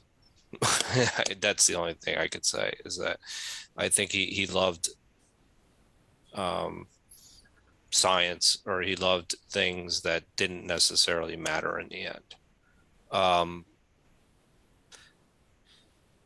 I mean, there's love throughout the book. We can go into, his relationship with Elizabeth. I mean, I think she loves him, but I don't know. I mean, that's a different type of, I don't know, that maybe that's stretching it a little. Well, what I would suggest is think about love as friendship. When I reread the letters at the beginning for this event, I was again struck at how Robert Walton is telling his sister Madeline, I have no friends. I've got all these lieutenants, but I have no friend among them. And this is a literary trope that introduces Victor Frankenstein, who Robert Walton, I would love this guy to be my friend. This guy is wonderful. He's eloquent. I really want to be this guy's friend.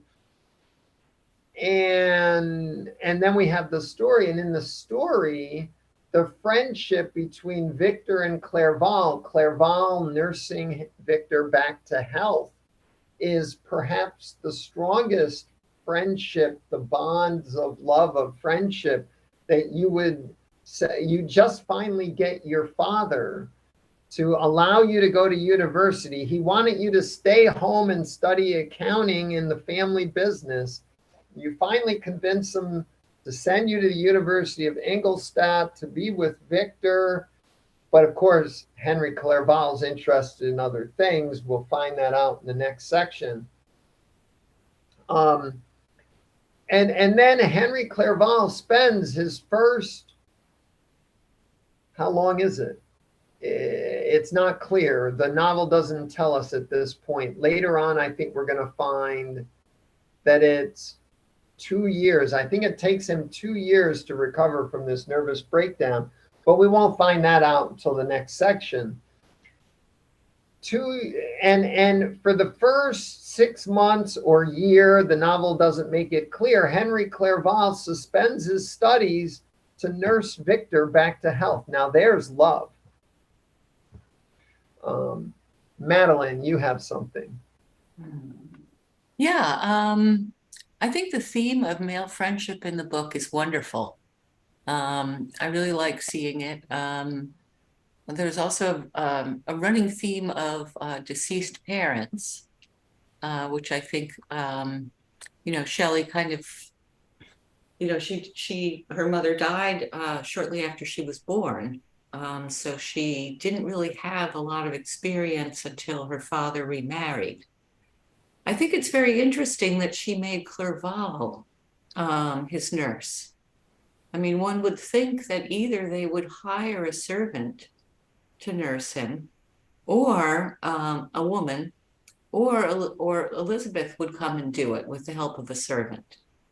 And I think that Shelley herself had probably been in the position of many women of her era in doing, much or all of the caretaking for the people in her family. And maybe she just thought, let someone else do it for once. I'm tired of being the woman who takes care of people. And so that's one aspect of it. And it does seem that when Walton had written to his sister about sort of yearning for an intellectual companion, he describes the men on shipboard and what they're like. And he wants someone who's educated and interested in things. I believe he started his northern expedition out of curiosity, and also because he wanted to discover something like a Northwest Passage and also magnetism, which, as we now know, is intimately connected with lightning. We call it all electromagnetism now. And then he meets Victor, who has already had Clerval in his life. And so I think there is sort of a quest for a true companion of a platonic type. I mean, there may have been homosexual overtones to this that would have seemed that way even to a reader of that era. I don't know about that, but I do know that she did see strong male friendships in her life, but they were intellectually based friendships. Her father and his whole circle and his friends, her husband and his friends, Byron and his friends. They may have gone out and partied together, but their deepest bond was around intellectual discovery and creative endeavors. And so that's what the men in her book yearn for. And here is Victor trying to create an ideal human being. He decides to make a man. He does overreach. I mean, why he would make someone 8 feet tall, I don't know, just sheer hubris, I suppose. But again, we have someone creating a man trying to create a male companion in some way. Yeah,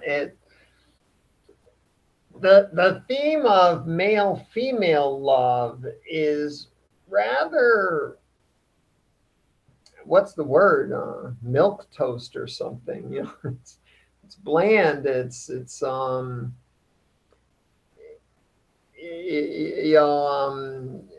Victor and Elizabeth are obliged by their parents to get married. There's affection. They play together, but where's the love? It's just, to my reading, it was a formality of sisterly love that's going to be consummated in marriage.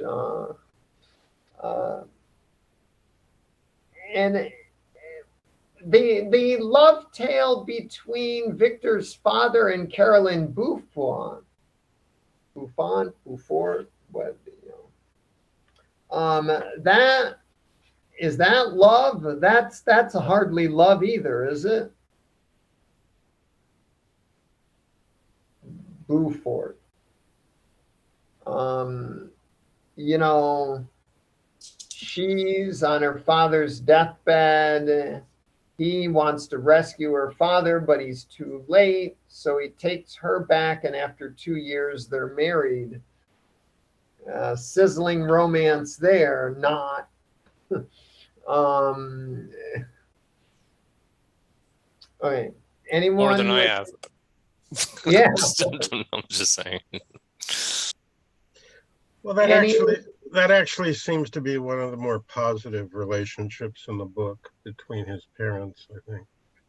But no, it's not written in a high romantic thing, but they clearly are drawn to each other and like each other, and it seems to imply more romanticism than you'd expect given the age difference.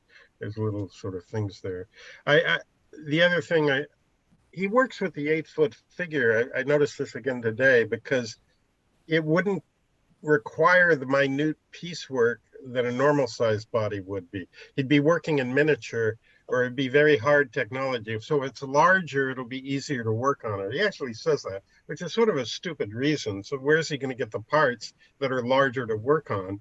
But it's sort of like it's easier to work on a large scale and reduce it. You know, you draw large and bold, even though you maybe finally reduce it to something. It's very strange.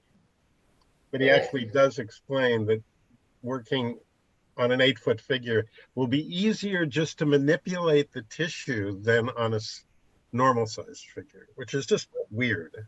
But it's not just weird. It's like, how does that work? I mean, they had microscopes. They knew about the size of a cell, and that even the elephant has tiny little cells. So you've got to work at this microscopic scale if you're creating life.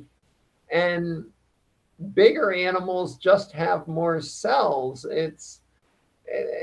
I don't see where the scale advantage comes in.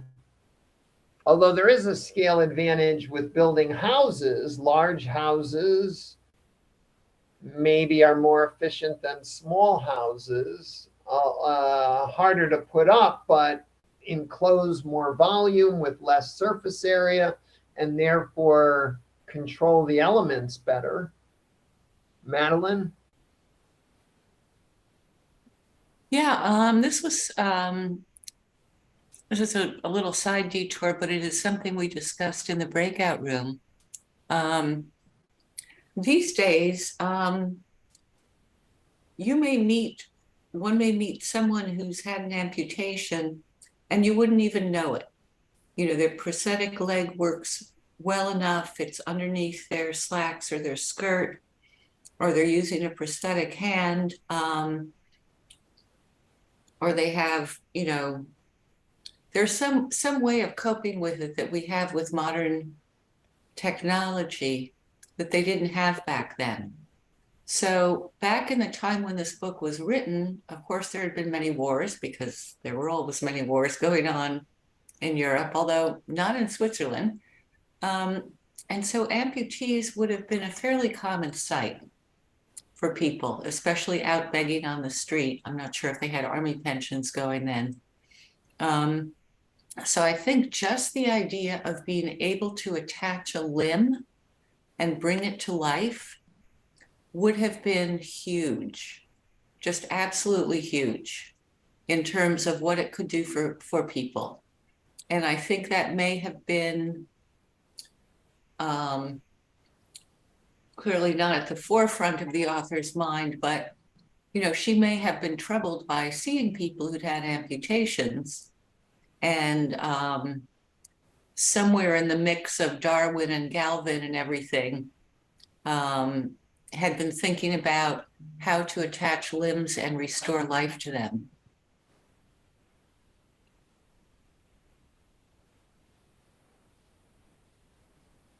Any other thoughts?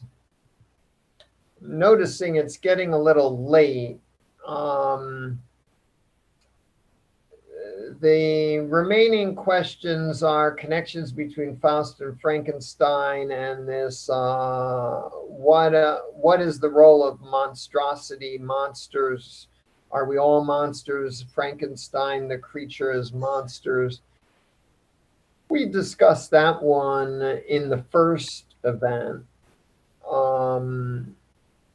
So maybe it's, it's already on that video that's on YouTube. Does anyone have any thoughts about Faust and Frankenstein? I know Faust is next Sunday, and Frankenstein, we're going to continue with the next part in 2 weeks on the 16th.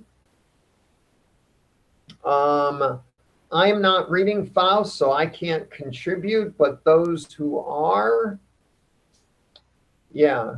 Madeline. Bye, Doug. It was great to see you. Yeah, take care, Doug. I actually had a question about Faust. It seemed that there were different resources listed, and I wasn't sure what to get. I was just sort of confused. Joe, can you clarify? I mean, as far as resources to go, I mean, which translation to use? Yeah, I mean, Yeah. if I just order the book, because I think it said something like, but only part 1 is available, something. Yeah. Well, You know- I found the translation that had both of them was, I think, the Greenberg translation. And that seems to be the newest translation. And it seems to be on the tongue, have some good flavors to it. And it has both parts 1 and 2. It's a contemporary translation. And it's mentioned in his thing. And there's it seems to have, yeah, it seems to be good. It seems to have a good energy, theatrical energy. I have the Klein translation and Walter Arndt. Yeah. Yeah, those are the 2 translations. I have 2 translations that I've been following. It's yeah, those that anyway. And I kind of liked the second translation more. That's my opinion. Which is the Okay, good, thanks. yeah.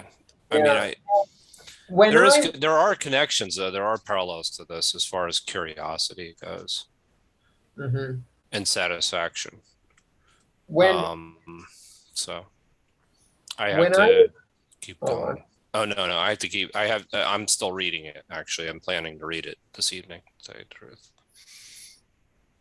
When I researched Faust, I also, like Doug, thought the Greenberg translation had the best sounding recommendation. Wikipedia has a section where it compares the translations. And I interpreted the Wikipedia article that discussed that as saying the Greenberg translation might be one of the best, although there's a woman that did one of the early translations. And so although it's a little archaic, it's in the public domain, and that one was also stood out. But Maritza also complained that she felt that the write-up about Faust was confusing which to get, and she complained about that too. So it might be that the write-up is a little, maybe Joe, you could tell Phil that, now we've heard 2 people complaining about the clarity of the recommended reading. I don't have time for that, so I'm skipping out. But I'm sticking with Frankenstein, and I'll see you in 2 weeks if you can join. Does anyone want to add anything here at the end? No, just thank you for sticking with this, DJ, because going through this second time again and really kind of listening to it, I am getting a different perspective. So, I mean, and I'm taking a little bit more time with it this time. I mean,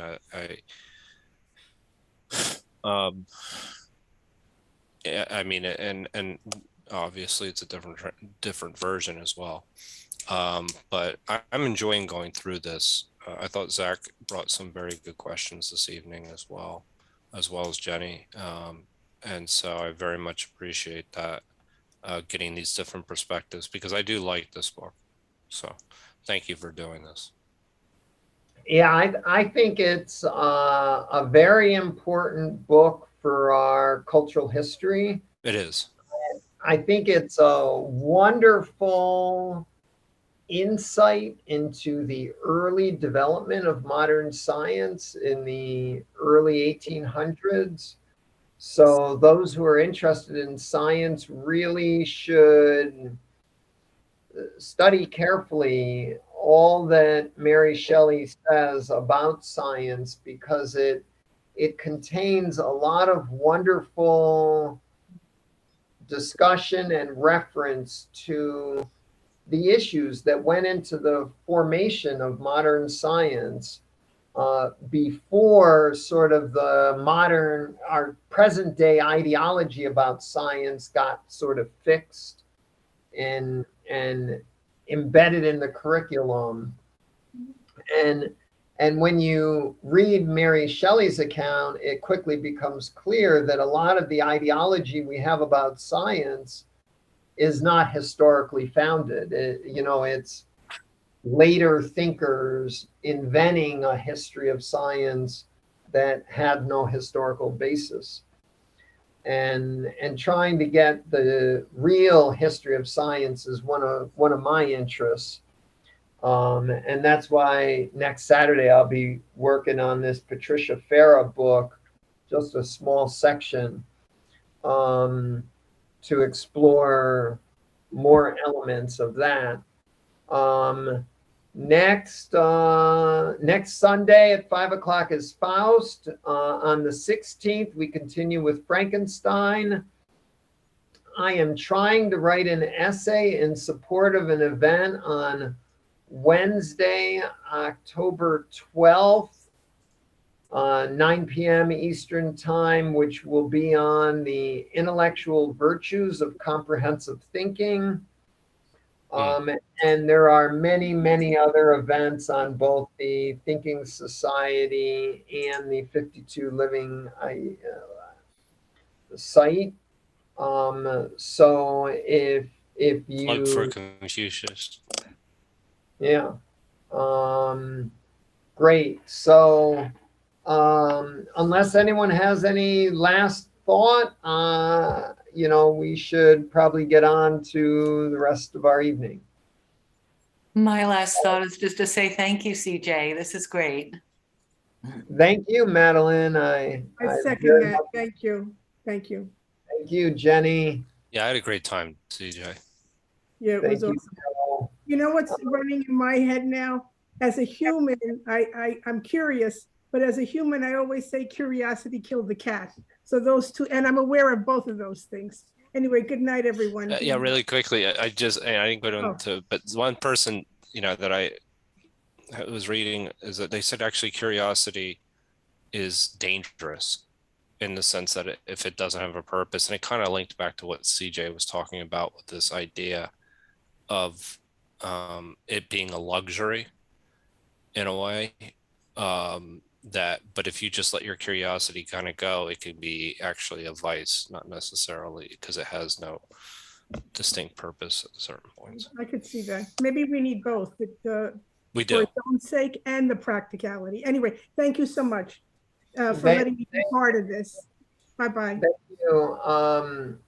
There's a site called Opposite Proverbs where curiosity killed the cat probably has an opposite proverb, but I'm not thinking of it offhand. Opposite proverbs. I gotta look Yeah, that up. most proverbs That'll take an hour of my time tonight. Yeah, another rabbit hole right here at the end. So maybe we should, yeah? Please, no more rabbit holes. I No recently more rabbit holes. Okay.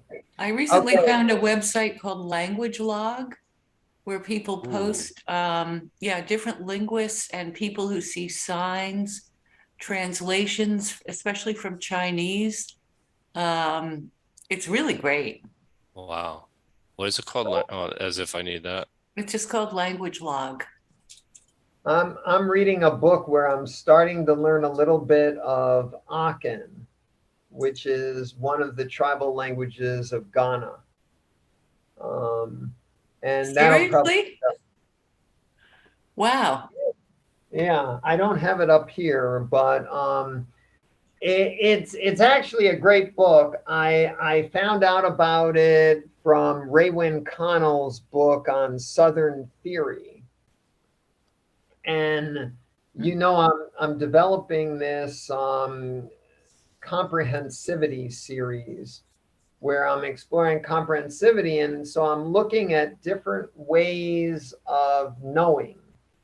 And Raywin Connell's book on Southern theory talks about, most theory of social science, political science, sociology, anthropology was written in the metropole where the dominant political empires formed.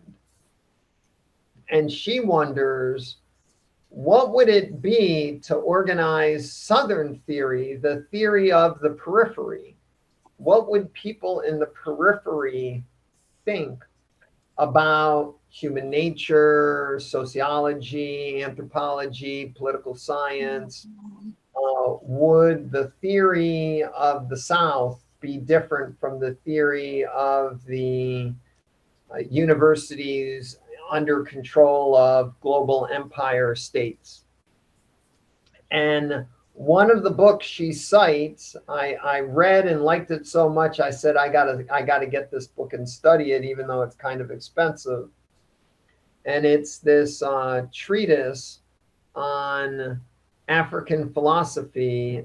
In 1995, it was written. This philosopher studied in Ivy League colleges, speculating on what would African philosophy be, and he uses informants. It's almost an anthropological study looking at informants of Akan spiritual leaders to imagine what Akan philosophy is. And would Akan philosophy be different from the hegemonic philosophies of the Greeks and Romans? Or would it be different? In what way might it be different? Is this something that, and can you even do it with an Ivy League trained African philosopher going back to Ghana and interviewing his elders? Or is the project doomed from the start because it's based on the metropolitan hegemonic world of empires such as the British and American empires? Sounds fascinating. I say, if I'm going to be comprehensive, I got to challenge my dominant, great books, Greek and Roman orthodoxy, and look at what are thinkers saying about the global South, Africa, Australian Aborigines. Am I really being comprehensive if I don't consider those? If I only consider Socrates and Plato and Dante and Mary Shelley, is that adequate to capture comprehensive thinking? Or does that omit a whole hemisphere of the planet?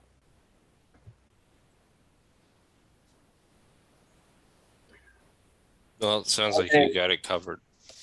More rabbit holes. Yeah. Good night, Madeline. Good night, Joe. Good night. Good night. Good night, you Madeline. guys. Good night, CJ. Bye. Bye-bye.